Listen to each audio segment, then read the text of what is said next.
Ma'am, may I come in? Yes, come in, sit down. Thank you ma'am. ইন্টারভিউর জন্য এসেছো? জি হ্যাঁ ma'am. Confidently বলো জি হ্যাঁ, বলে তো চাকরি পাওয়া যায় না।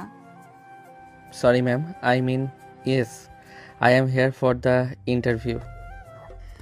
বেটার। তোমার সিভিতে দেখলাম আগের অফিস ছেড়েছো 6 মাস আগে। রিজন?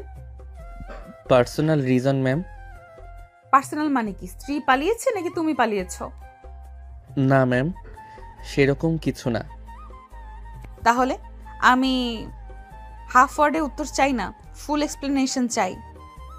আসলে পরিবারের একজন অসুস্থ ছিল, তাই নিয়মিত যেতে হতো, এজন্য। ওকে, কিন্তু তোমার কি মনে হয় এই অফিসের রেগুলারিটি ছাড়া কেউ টিকে থাকতে পারে? আমি এবার ফুল ডেডিকেশন দেব ম্যাম। সবাই এটাই বলে, প্রুফ করতে পারবে? ইয়েস ম্যাম, অবশ্যই। দেখো মিস্টার ঈশান, আমি over smart, over acting, over explanation অপছন্দ করি। কাজ করো, এমন প্রুফ করতে পারলে তবেই টিকবে। আমি চেষ্টা নয় ম্যাম, রেজাল্ট দেব। দেখবো। ফার্স্ট ইমপ্রেশন নট ব্যাড, কিন্তু আমার রুলস ভাঙার চেষ্টা করবে তখনই সমস্যা। আমি কখনোই মিসবিহেভ করব না ম্যাম। গুড। এখন বলো, তুমি আমাদের কোম্পানিকে কি দিতে পারো? হার্ডওয়ার্ক, সময় আর লয়ালিটি। লয়্যালটি? লয়াল লোক এখন বিলুপ্ত প্রায়। তুমি কি শেষ প্রজাতির? হয়তো ম্যাম। হাসছো কেন? সরি ম্যাম, জাস্ট কনফিডেন্ট লাগলো। কনফিডেন্স ঠিক আছে, কিন্তু অতিরিক্ত হলে আমার রাগ উঠে যায়। Noted ma'am. ঠিক আছে মিস্টার ঈশান, তোমার ইন্টারভিউ হলো, আউটসাইডে ওয়েট করো। Thank you so much ma'am. Welcome. Ishaan room থেকে বেরিয়ে দরজাটা হালকা চাপা দিয়ে বন্ধ করতেই অফিসের নিস্তব্ধ রুমে এক মুহূর্তে ঠান্ডা হাসি ফুটে উঠল আরিশার ঠোঁটে। সে চেয়ারটা সামান্য ঘুরিয়ে জানালার দিকে তাকালো, চোখে তীক্ষ্ণ রহস্যময় একটা ঝলক। তোমাকে তো জবটা দিতেই হবে মিস্টার ঈশান, তোমার সাথে আমার অনেক পুরনো হিসাব বাকি আছে। তার আঙ্গুলের মাথা টেবিলের গ্লাসটায় ধীরে ধীরে টোকা দিতে লাগলো, একদম হিসেব করে। তুমি কি ভাবছো নিজের ইচ্ছেতে এই অফিসে আসছো? ভুল জানো। তোমাকে এখানে আনার জন্য যা যা করা দরকার আমি সব করেছি। এবার দেখো ঈশান, খেলাটা ঠিক কবে শুরু হয়, তোমাকে কিভাবে নিজের নিয়মে বেঁধে ফেলি। তোমার সাথে আমার একটাই কথা, হিসাবের খাতা খুলেছি, পাতা বন্ধ হতে সময় লাগবে। রুমে আবারও নিস্তব্ধতা ফিল, কিন্তু বাতাসে রয়ে গেল অদৃশ্য এক রহস্যের ধাক্কা, যার শুরু আজ শেষ কোথায় ঈশান এখনও জানে না। ঈশান রুম থেকে বের হয়ে করিডোর ঠেলে বাইরে এলো। বুকের ভেতর ভয়, টেনশন, উত্তেজনা সবকিছু মিশে একটা অদ্ভুত ভার লাগছিল। সে ভাবতে পারছিল না তার রাগী করা তীক্ষ্ণ চোখে সেই আরিশা ম্যাডাম তাকে জব দেবে কিনা। করিডোর থেকে বের হয়ে সে একটা লম্বা শ্বাস নিল। ঠিক সেই সময় টিং ফোনের নোটিফিকেশন। ঈশান থমকে দাঁড়িয়ে মোবাইলটা বের করলো, পরপর চোখ বড় হয়ে গেল। Congratulation, you are selected, join from tomorrow. Ishaan অবাক হয়ে আবার পড়ল, তারপর ধীরে ধীরে সে বিজয়ের হাসি ঠোঁটে উঠে এলো, চোখের ভেতর উচ্ছ্বাস ছড়িয়ে পড়ল। হয়েছে, সত্যি হয়েছে জবটা। সে যেন হাঁটছিল না, দৌড়াচ্ছিল। সরাসরি রাস্তা পার হয়ে সামনে থাকা ছোট্ট দোকানে ঢুকে পড়ল। কি লাগবে ভাই? 1 কেজি রসগোল্লা দিন আর আধা কেজি সন্দেশ। এত মিষ্টি, খুশির খবর নাকি? বড় খুশির খবর ভাই, চাকরি হয়েছে। দোকানদারও হাসলেন। ঈশান প্যাকেট হাতে নিয়ে রাস্তা ধরে হাঁটতে লাগলো। তার মনে হচ্ছিল আজ আকাশটাই আলাদা, বাতাসে সুখের গন্ধ, কাল থেকে নতুন অফিস, নতুন পথ, আর কোথাও যেন মাথার ভেতর আরিশা ম্যাডামের ঠান্ডা চোখ দুটো ভেসে উঠল। কিন্তু আজ সে এসব ভাবতে চাইল না, আজ শুধু খুশির দিন। ঈশান দরজায় নক করতে ভেতর থেকে মা দরজা খুলে দিলেন। ঈশানের মা, এত দেরিতে ফিরলি? বাবা এত মিষ্টি কেন? কারো বাসায় বেড়াতে যাবে নাকি? মা, আমার চাকরি হয়েছে। মা প্রথমে বোঝার চেষ্টা করলেন, তারপর চোখটা ঝিলমিল করে উঠল, মুখে থমথমে হাসি।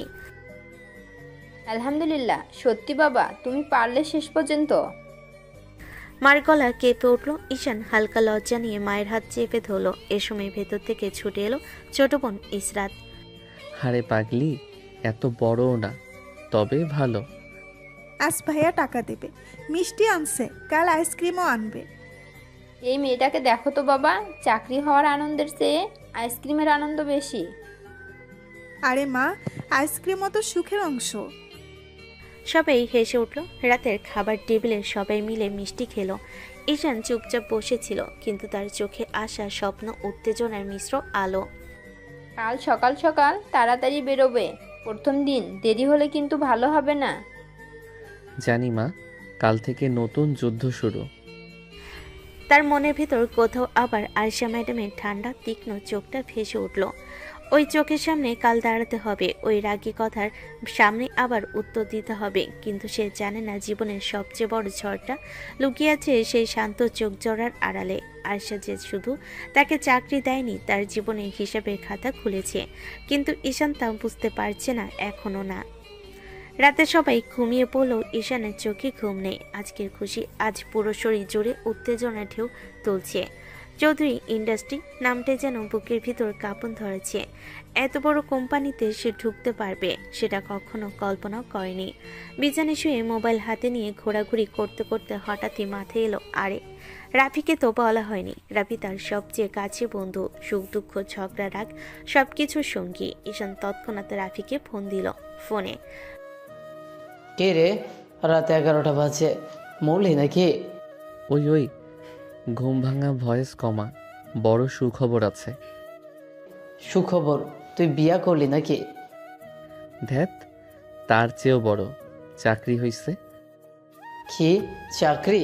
সত্যি সত্যি? আজ ইন্টারভিউ, আর একটু পরেই কনফার্মেশন মেসেজ। যাক বাবা, এতদিন পরে হলো তোর। মিঠাই খাওয়াবি আমাকে? মিষ্টি তো খাওয়াই দিছি, তোকেও দিব রে। কোন কোম্পানির? ছোটখাটো কিছু নাকি? চৌধুরী ইন্ডাস্ট্রি। কি চৌধুরী? চৌধুরী ইন্ডাস্ট্রি বড় কোম্পানি তো, এটা 1 নাম্বার। ওখানে ঢোকাই কঠিন। ঢুকলাম তো। ধুর, এবারে তো তুই ফাটাই ফেলবি। তোর ভাগ্যটা দারুণ রে। ভাগ্য না রে, আজ আমাকে দেখে ম্যাডাম নাকি ইমপ্রেসড। আহ তাই? না হলে তোর মতো বোকাটাকে কে নেয়? থাপ্পড় মারমু। কাল তো আমার কাছে টাইম নেই, পরশু সন্ধ্যায় দেখা করব। চাকরির পার্টি দিবি? ঠিক আছে, আমার নতুন বেতন দিয়ে তোকে ভুড়ি ভুড়ি খাওয়াবো। হ্যাঁ, বেতন হাতে প্রথম দিনই দেখবি মার কাছে জমা দিতে হবে। ঠিকই বলেছিস। আচ্ছা, ম্যাডাম কেমন? সুন্দর নাকি? আরে বাদ দে, ম্যাডামটা একদম সিরিয়াস, রাগী, চোখে তাকাইলে বুক কাঁপে। রাগী তোদের বস? কাল থেকেই তার আন্ডারে কাজ। দোস্ত সাবধানে চলিস, বড় কোম্পানির রাগী বস মানে রোজ সব রোজ। সব ডোজি হোক, তাও আমি রেডি।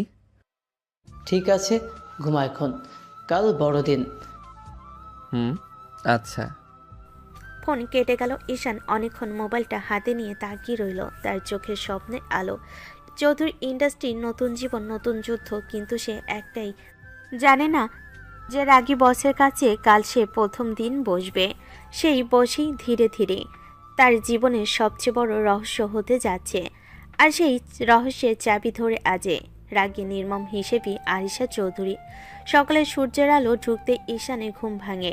আজ তার জীবনের নতুন শুরু। চৌধুরী ইন্ডাস্ট্রিতে প্রথম দিন। মা গরম গরম পরোটা ভাজছিলেন। ঈশান তাড়াহুড়ো করে মুখে ধুয়ে এসে বসলো। আরে ধীরে খা, প্রথম দিন না, খালি পেটে গেলে ভালো দেখায় না। মা, দেরি হয়ে যাবে, আজই যদি দেরি করি। মাও হাসলেন, কিন্তু চোখে চিন্তা। 2 কামড় খেয়ে ব্যাগ নিয়ে বের হয়ে গেল ঈশান। চৌধুরী ইন্ডাস্ট্রি, সকাল 9টা 5। অফিসের বিশাল কাছের দরজার সামনে দাঁড়াতেই বুকের ভিতর কেমন যেন ধরফর করলো, কিন্তু ঘড়ির দিকে তাকাতেই বুকটা একটু কেঁপে উঠল। 9টা 5, 5 মিনিট লেট। ঈশান তাড়াতাড়ি ভেতর ঢুকলো। এমন সময় রিসেপশনিস্ট তাকে বলল, স্যার, আরিশা ম্যাম আপনাকে কনফারেন্স রুমে ডাকছেন। ঈশানের বুকের ভেতর কাঁপুনি। প্রথম দিন, আর প্রথমেই বস ডাকছে। অস্বস্তি নিয়ে কনফারেন্স রুমে ঢুকলো সে। আরিশা ইতিমধ্যে চেয়ারে বসে আছে, চোখ দুটো ঠান্ডা বরফের মতো, মুখে কোনো হাসি নেই। ঈশান ঢুকতে সে তাকালো, একবার তাকালো, কিন্তু তাতেই ঈশানের বুক কেঁপে উঠল। Ma'am, may I? Stop, no permission needed, just come in and sit. Ishaan আস্তে বসতে আরিশা টেবিলের উপরে রাখা ঘড়িটার দিকে তাকালো, তারপর এমনভাবে তাকালো যেন চোখ দিয়ে ছুরি ছুঁড়ে দেবে। First day 5 minute late. আমি কি বলেছিলাম?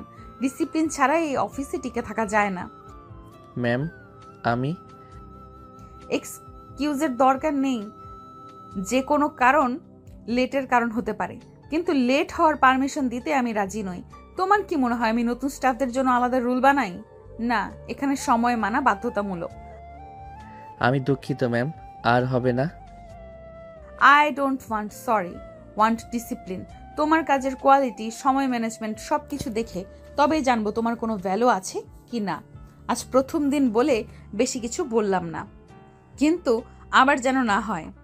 আমার অফিসে লেট মানে warning, second time suspension, and third time you are out. জি ম্যাম, আমি সময় মতো না, সময় হওয়ার আগেই আসবে। আশা কিছু ফাইল এগিয়ে দিলেন। এটা আজকের কাজ, একটা ভুলও যেন না হয়। এখন যাও। ঈশান ফাইল নিয়ে আসতে উঠল। বের হওয়ার সময় আরিশান ঠান্ডা কণ্ঠ আবার কেটে গেল। মিস্টার ঈশান, আজকের লেটটাই কিন্তু আমার মনে থাকবে। প্রুফ করো তুমি টিকে থাকার মতো ভ্যালু নিয়ে এসেছো। ঈশানের বুক ধকধক করতে করতে রুম থেকে বের হয়ে গেল। ঈশান কনফারেন্স রুম থেকে বের হয়ে এক দীর্ঘশ্বাস ফেল। প্রথম দিনই আরশা ম্যামের রাগ, এটা তার মাথা পুরোটাই ঘুরিয়ে দিল।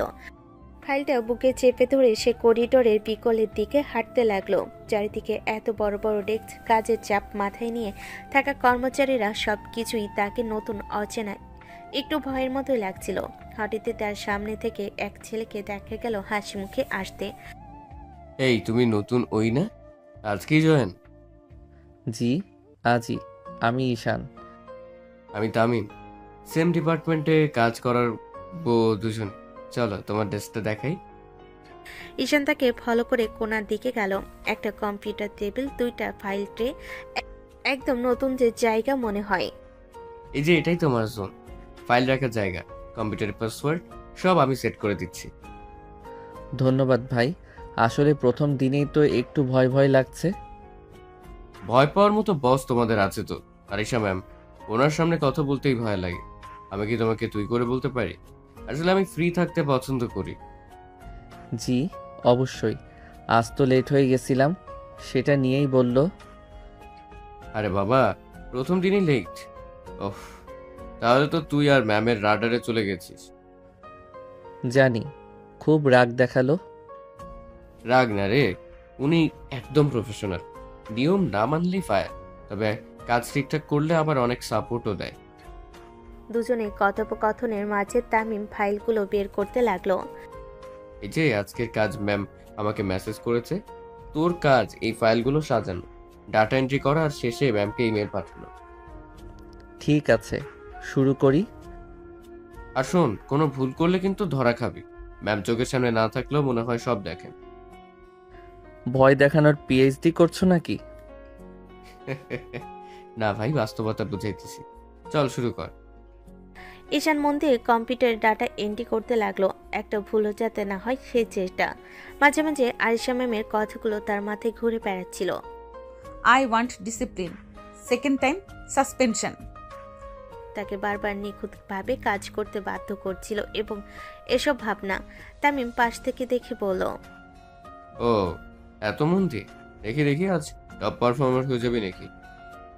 ভাই, আজই যদি ভুল করি কালই চাকরি যাবে। ঠিক আছে, কর, মন দিয়ে কর। দুপুর ঘন্টা কয়েক কেটে গেল কাজ করতে করতে। ঈশান কিছুটা ক্লান্ত হলো, মাথা নিচু করে চালিয়ে যাচ্ছিল। তামিম এগিয়ে এসে বলল, চলো দুপুরে ক্যান্টিনে যাবি। কাজটা আর একটু বাকি, এটা শেষ করি। শুরু ভালো, এভাবে চালালে অনেক দূর যাবে। আজ প্রমাণ করতেই হবে যে আমি এই অফিসের যোগ্য। আর কালকের লেটটাই নয়, আরিশা ম্যামের চোখে আমার ভ্যালুও বাড়াতে হবে। দুপুরে অফিসে একটু শান্ত হয়ে আসে ঈশান। শেষ ফাইলটার ডাটা এন্ট্রি শেষ করে সব রিপোর্ট প্রিন্ট করে সুন্দরভাবে ফাইলে সাজিয়ে নিল। তার হাত দুটো ঘামছে, কারণ এখন তাকে আয়েশা ম্যামের রুমে যেতে হবে। ফাইলটা বুকে চেপে দরজায় নক করলো। Ma'am, may I? Come in. Ishaan ভেতরে ঢুকতেই আয়েশা ঠান্ডা চোখ তার ফাইলের দিকে গেল। সে চুপচাপ টেবিলের ফাইলটা রাখলো। আয়েশা ফাইল খুলে পাতা উল্টাতে লাগলো। একটা শব্দ করছে না, কিন্তু তার চোখের তীক্ষ্ণ দৃষ্টিতে ঈশানের বুকে ধুকপুকানি বেড়ে যাচ্ছিল। একসময় ফাইল বন্ধ করে বলল, মোটামুটি হয়েছে, কাজে মন দিচ্ছ সেটা বুঝতে পারছি। ধন্যবাদ ম্যাম, আরও ভালো করার চেষ্টা করব। চেষ্টা না, করবে। এই অফিসে চেষ্টা শব্দের ভ্যালু কম। জি ম্যাম, করব। তখনই আয়েশা আবার ডেস্কের নিচ থেকে কয়েকটা মোটা ফাইল বের করলো। টেবিলে ধপ করে রাখতেই শব্দ হলো। এগুলো তোমার পরের কাজ। নতুন প্রজেক্টের পুরনো ডাটা সবগুলোকে ডিজিটাল ফরম্যাটে সাজাতে হবে। জি ম্যাম, আমি করে ফেলব। টাইম ম্যানেজমেন্ট দেখাবা। ডেস্কে রেখে যাও, লাঞ্চ করে এসো। ঈশান ফাইলগুলো তুলে নিয়ে চুপচাপ বের হয়ে গেল। ডেস্কে ফিরতেই তামিম চোখ বড় করে বলল, ভাইরে, ম্যাম তোকে পাহাড় সমান কাজ ধরাইছে। হুম, মনে হয় আমাকে পরীক্ষা করছে। তো কর, অফিসে প্রথম কয়েকদিনই সবচেয়ে গুরুত্বপূর্ণ। চল আগে লাঞ্চ করি। ক্যান্টিন। ঈশান আর তামিম ক্যান্টিনে ঢুকতেই খাবারে বেশ ভিড়। প্লেট নিয়ে বসতে না বসতেই মোবাইলে রাফির কল। হ্যালো ভাই, কি খবর? কি খবর তোর? প্রথম দিন কেমন গেল? কিরে, বস বকলো নাকি? বকলো তো, লেট হওয়ার জন্য 5 মিনিটেই আমাকে শুধু লেকচার দিল। বলছিলাম তোর আগে বস পাইলে দেখবি তোকে দিয়ে দৌড়াবে রোজ। ওই রাগই আমাকে কাজ করতে ইন্সপায়ার করছে মনে হয়। তাই নাকি? তাহলে ঠিক আছে। আজ কি খাচ্ছিস? ক্যান্টিনের ডিম আর ভাত। তুই কি ভাবছিস আমি আজই হোটেলের বিরিয়ানি খাচ্ছি নাকি? তোর বেতন আসার আগেই আমি খাওয়া শুরু করে দিব। তোমার এই বন্ধুটা মজার দেখি। আচ্ছা শোন, আজকের কাজ শেষ হলে কল দিবি। শোনার মতো অনেক কথা আছে। ঠিক আছে ভাই, রাখছি। তো বন্ধু তো দেখি পুরো এন্টারটেইনমেন্ট। তো লাইফে কমেডি সেই আনে মনে হয়। হুম, ও না থাকলে লাইফটাই শুকিয়ে যেত। চল কাজে ফিরে যাই। আরিশা ম্যাম লাঞ্চ ব্রেকে থাকলেও ক্যামেরায় সব দেখে। ঠিকই বলছো। ঈশান একটু গভীর শ্বাস নিল। তারপর নিজেকে সামলাতে সামলাতে আবার ডেস্কে ফিরে গেল। মনে মনে বলল, আজ প্রথম দিন, প্রুফ করতেই হবে যে আমি ব্যর্থ হব না। আর যে রাগী বস আমাকে বকেছে তার সামনে ভুল করব না কখনোই। ঈশান ডেস্কে এসে বসতেই মনটা হালকা শান্ত। ফাইলগুলো সামনে সাজিয়ে নিয়ে কম্পিউটারে কাজ শুরু করতে যাওয়ার আগে হঠাৎ মোবাইলটা বাজলো। স্ক্রিনে মার নাম। ঈশান ফোনটা ধরলো। হ্যালো মা। বাবা, কিছু খেয়েছিস? হ্যাঁ মা, খেয়ে আসলাম, মাত্র খেয়ে এসেছি। আচ্ছা বাবা, কাজেও মন দাও। জি মা। মা আর কিছু না বলেই ফোনটা কেটে দিল। ঈশান কিছুক্ষণের জন্য ফোনটার দিকে তাকিয়ে রইল। মনে হলো মার ভরা স্নেহ এখনও তার জীবনের সবচেয়ে বড় শক্তি। সে হালকা হাসি মুখে আবারও মন দিয়ে কম্পিউটারের দিকে তাকালো। কিছুক্ষণের জন্য মনটা খুশির আলোয় ভরে গেল। হঠাৎ ঈশানের রুমে দরজা খুলে আরিশা ঢুকলো। চোখে আগুন, ঠোঁটের কোণে হাসি নেই। এটা কিন্তু গল্প করার জায়গা না মিস্টার ঈশান। আমি শুধু কাজ পছন্দ করি, ফাঁকিবাজি না। জি ম্যাম, কাজেই মন দেব। মন দেবা নয়, করতে হবে। কাজ করতে পারো কি না সেটা দেখতেই চাই। ঈশান ফাইলের দিকে তাকালো। মায়ের কণ্ঠার স্মৃতি মনে পড়ল। তার হাসি, খোঁচানো স্নেহ, মাথার ভেতর হালকা শক্তি ছড়ানো। হ্যাঁ ম্যাম, আমি করব। এবার দেখো কাজের মান ঠিকঠাক কি না। ফাঁকিবাজি ধরবো না, তবে ত্রুটি হলে কথা শোনাতে ছাড়বো না। ঈশান চুপচাপ বসে কম্পিউটারের কাজ শুরু করলো। ফাইলের এক লাইন এক ডাটা ভরিয়ে ভরিয়ে সে কাজ করছিল। আয়শা ঘাড় তুলে একটু তাকালো, চোখে সেই তীক্ষ্ণ দৃষ্টি। কিন্তু আজ সে বুঝতে পারলো ঈশান শুধু বসে নেই, মন দিয়ে কাজ করছে। আয়শা রুমে ফিরে গিয়ে চেয়ারটায় বসে এক মুহূর্ত থমকে রইল। চোখের কোণে ধোঁয়াশা, কিন্তু মুখে অল্প ঠান্ডা হাসি। এত সুন্দর ইনোসেন্ট চেহারার মধ্যে কতটা খারাপ চেহারা লুকিয়ে রেখেছে তুমি ঈশান। কেউ দেখলেও বুঝতেই পারবে না তুমি আসলে কি। চোখে এক অদ্ভুত কৌতূহলের ঝিলিক, কিন্তু সে জানে এই কৌতূহলী তাকে সাবধানে থাকতে বাধ্য করছে। বিকেলে ঈশান তার ডেস্কে বসে সব ফাইল রেডি করে নিয়ে গেল। ফাইলগুলো সাজিয়ে বসার আগেই সে নিজেকে মানসিকভাবে প্রস্তুত করলো। আজ আরিশা ম্যামের কাছে সব ঠিকঠাক দেখাতে হবে। ফাইল নিয়ে সে ধীরে ধীরে কনফারেন্স রুমের দিকে গেল। দরজা খুলতেই আরিশার চোখ দুটো স্বাভাবিক হলো, ভিতরে এক টুকরো আগুন লুকিয়ে আছে। ঈশান ফাইল জমা দিতে এগোলো। আরিশা একবার কাগজগুলো দেখে শুধু মাথা নাড়ল, কিন্তু কিছু বলল না, শুধু চোখের কোণে সামান্য প্রশংসা ছোঁয়া। কিছুক্ষণের মধ্যে আরিশা আরো কিছু ফাইল বের করলো। এইগুলো তোমার জন্য, তোমার ডেস্কে রেখে আসো। ঈশান ফাইলগুলো হাতে নিয়ে উঠতে গিয়েই মনে হলো এই ফাইলগুলো তাড়াহুড়ো করতে হবে। আরিশা তার পাশে এসে বলল, চলো এখানেই রাখো। ঈশান ফাইলগুলো রেখে যাওয়ার সময় হঠাৎ হাত দিয়ে ধরে ফাইলটা ধরতে গিয়েছিল, আর এক মুহূর্তে অম্লান ভারসাম্য হারিয়ে দুজনেই মিলে নিচে পড়ল। দুজনের চোখে ভেসে উঠল একে অপরের দিকে। অপ্রত্যাশিত অবস্থায় তাদের ঠোঁট ধীরে ধীরে মিলিত হলো। দুজনেই প্রথমে চমকে উঠল, হৃদয়ে ঝড় বেড়ে গেল, কেঁপে উঠল পুরো শরীর। ও মাই গড, এটা কি হচ্ছে? ঈশান, এটা কি করলে তুমি? যেতে দুজনের শরীর এলোমেলোভাবে জড়ানো। আয়শা স্তব্ধ, চোখ বড় বড়। ঈশান পুরোটাই থরথর করে কাঁপছে। মুহূর্তটা ভাঙতে ঈশান প্রথমে নিজেকে সামলে মুখ তুলে বলল, সো সরি ম্যাম, আমি ইচ্ছে করে করিনি, বিশ্বাস করুন। আমাকে কিস করার সাহস কিভাবে হলো তোমার মিস্টার ঈশান? ম্যাম, আমি তো কিছু বুঝতেই পারিনি, হঠাৎই আমি। লুজ কন্ট্রোল, এটা নতুন অজুহাত তোমাদের? ঈশান দ্রুত উঠে গেল, হাত দিয়ে মেঝেতে ভর দিল, কিন্তু তার হাত ফসকে গেল ধপ। ঈশান আবার পুরো শরীর নিয়ে আরিশার ওপর পড়ে গেল। ঠিক সেই মুহূর্তে দুজনের ঠোঁট আবারও এক হয়ে গেল, এবার আগের থেকে গভীর, অপ্রত্যাশিত, আরো বেশি বিপজ্জনক। আর দুজনেই একসাথে কেঁপে উঠল। ঈশান, আজ তুই শেষ, আজই তোর জানাজা পড়ে যাবে। ম্যাম তোকে আজ আসলেই গিলে খাবে। আরিশার চোখ ভয়ঙ্করভাবে বড় হলো, রাগে তার মুখ লাল, শ্বাস ভারী, আর চোখে সেই অদ্ভুত ক্ষিপ্ত আগুন। তোমার সাহস কিভাবে হলো আবারও আমাকে? ম্যাম প্লিজ, আমি শপথ করে বলছি, ইচ্ছে করে। চুপ, একটা শব্দও না। তোমার এই আজব বোকামি, তোমার এই ইনোসেন্ট মুখ, সব আমি খুব ভালো বুঝি। আয়শা ধীরে ধীরে উঠে দাঁড়ালো, কিংকর্তব্য বিমূঢ়। ঈশান এখনো বসে আছে, নড়ছে না। আয়শা চোখ সরু করে তাকালো।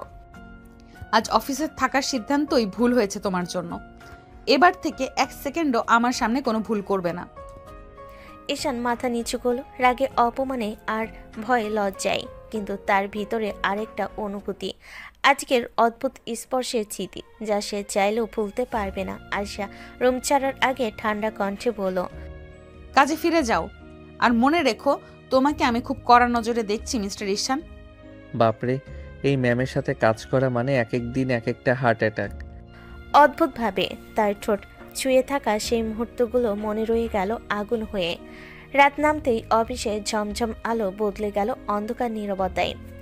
বাড়িতে ফিরে নিজের রুমে ঢুকে আরিশা ব্যাগটা ছুঁড়ে বিছানায় ফেল। শাওয়ার নিয়ে বেরিয়ে আয়নার সামনে দাঁড়াতেই হঠাৎ মনে পড়ল সেই বিকেলের মুহূর্ত, ঈশানের তার উপর পড়ে যাওয়া, আর তারপর সেই অবিশ্বাস্য ঠোঁটের মিলন। আরিশার চোখ বন্ধ করল, হঠাৎই তার শ্বাস কেঁপে উঠল।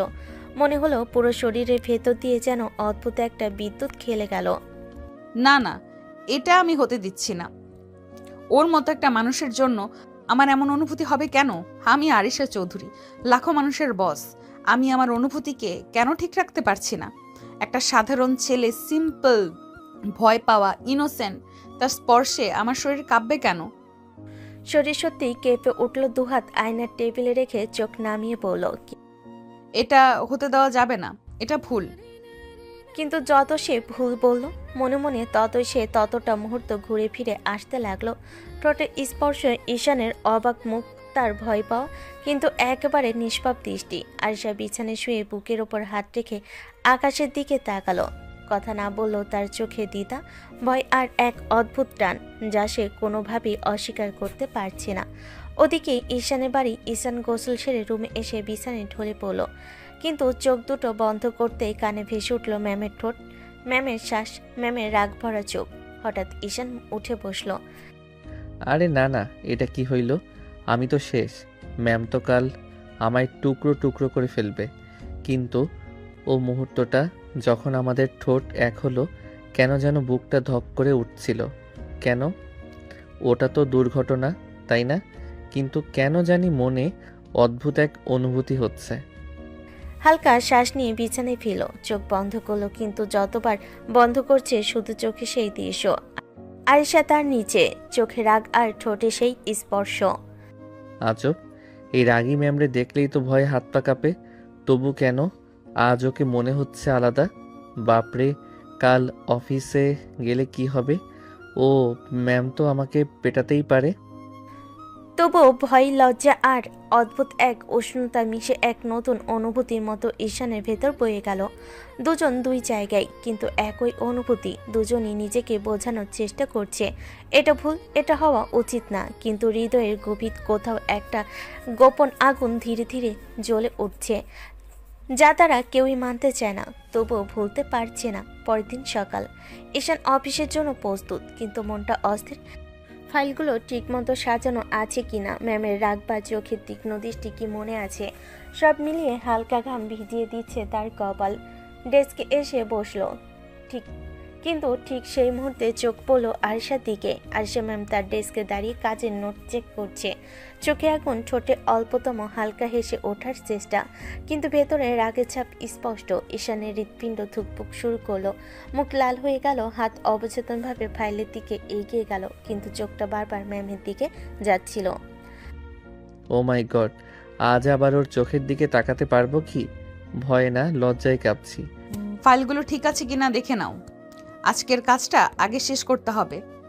জি ম্যাম, আমি দেখছি।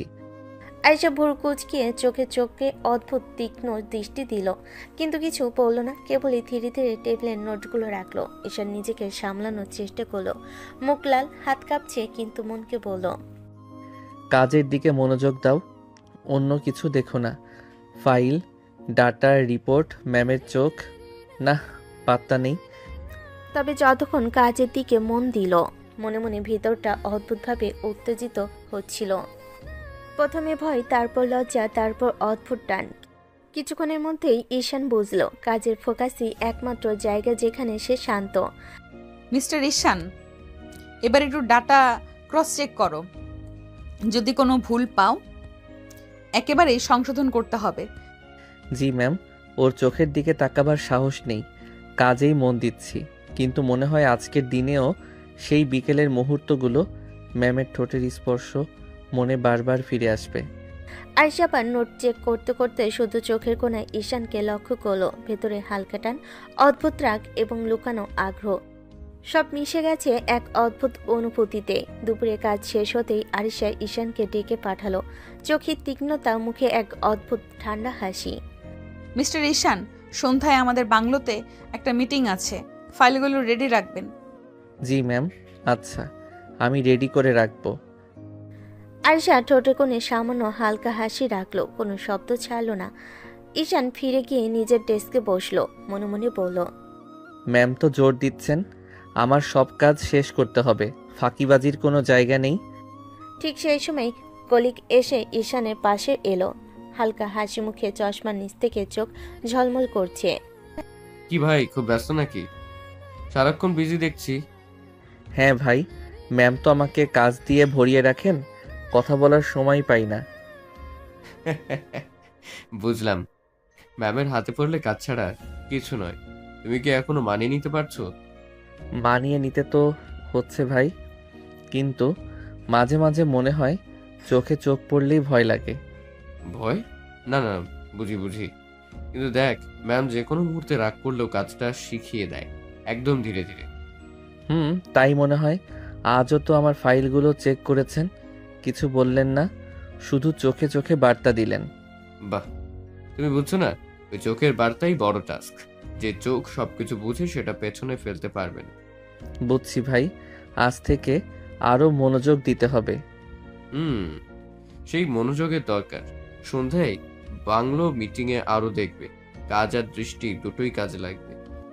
সন্ধ্যায় বাংলো ফাইল রেডি রাখতে হবে। ম্যামের চোখ আর সেই চোখের ছাপ আজও দিব্যি টানছে। তাই বাংলোতে ঈশান গাড়ির দরজা খুলে নামতেই বুক ধকধক, হাতে ফাইলের বান্ডিল, মাথায় অজস্র চিন্তা। আজ যদি একটা ভুল করি তো রাগী ম্যাম আমাকে আর ফিরেও তাকাবে না। আর যদি আজও না চিন্তা করিস না, শুধু কাজ কর ঈশান। বাংলোর বড় গেট খুলতেই নরম আলো ঝলমল করতে লাগলো। পুরো বাড়িটা কোনো সিনেমা সেটের মতো। ঈশান হাঁটতে হাঁটতে ভেতরে ঢুকতেই থমকে গেল। সামনে সিঁড়ি বেয়ে নামছে আরিশা। আজ তিনি লাল সোনালি পাড়ের সিল্ক শাড়ি পরে চুলটা আলতো করে গুছিয়ে ছেড়ে দিয়েছেন। চোখে চিকচিকে কাজল, ঠোঁটে হালকা রং। এক মুহূর্তে পুরো বাংলো যেন তার আলোয় ঢেকে গেছে। ঈশানের নিঃশ্বাস আটকে গেল। হাতে ধরা ফাইল প্রায় পড়ে যাচ্ছিল। সে কোনো রকম সামলে নিল। ইয়া আল্লাহ, এত সুন্দর লাগছে কেন আজ? মনে হচ্ছে মন চাচ্ছে ম্যামকে কাছে টেনে নেই, কিন্তু ম্যাম যদি জেনে ফেলে আমাকে তো জায়গা থেকে ফায়ার করে দিবে। ওহ ঈশান, তোকে আজকের রাত বাঁচতে হলে চোখ নিচে রাখতেই হবে। ঈশান, ফাইল এনেছো? জি ম্যাম, হ্যাঁ মানে এনেছি, সব রেডি। আমি আরিশা চোখ কুচলে দেখলেন এই যে কথায় কথায় তোতলানো, নাকি আবার কালকের ঘটনার কথা মনে পড়ছে। আজ কিন্তু ভুল করা চলবে না, বিদেশে ক্লায়েন্ট এসে গেছে, চলো। ঈশান, চোখ তুলে তাকাস না, একবার তাকালেই গুলতি খেয়ে পড়ে যাবি। রুমটা নরম আলোতে সাজানো। টেবিলের উপর ফাইল, ল্যাপটপ, পানির গ্লাস। দুজন বিদেশি ক্লায়েন্ট ভেতরে এসে বসতেই আরিশা পুরো বস মোডে চলে গেলেন। Welcome sir, here are the updated projected files. My junior associate mister Ishaan will brief you first. Thanks ma'am. So here is the main proposal. সে প্রেজেন্টেশন শুরু করতে নিজের ভয় আস্তে আস্তে কমে গেল। কাজের বিষয়ে ঈশান দারুণ পারদর্শী। ক্লায়েন্ট মুখের ভাবে সেটাও বোঝে গেল। আয়শা হাত গুটিয়ে দাঁড়িয়ে দেখছিলেন। এত নিরীহ, এত বাচ্চার মতো চেহারা, এর মধ্যে কোথায় যেন একটা তীক্ষ্ণ গভীর কিছু লুকানো। আমি কেন এত মনোযোগ দিয়ে ওকে দেখছি? না আরিশা, কাজের সময় কাজ। মনে হচ্ছে বেঁচে গেলাম ম্যাম। ভালো হয়েছে, তবে আরো ইমপ্রুভ করতে হবে। তোমার কাজ মোটামুটি হয়েছে। মোটামুটি? সেটা তো অনেক। আপনার মুখে মোটামুটি মানেই বড় কমপ্লিমেন্ট। চলুন, কিছু ডকুমেন্ট সাইন করতে হবে, তারপর আপনি বাড়ি যেতে পারবেন। ঈশান, হাত পা বেঁধে রাখ, লাফালাফি করবি না। এত সুন্দর লাগছে যে আজ যদি মন হারাই তবে সত্যি ফায়ার হয়ে যাবি। ফাইল সাইন করার সময় দুজনই কাছাকাছি দাঁড়ালো।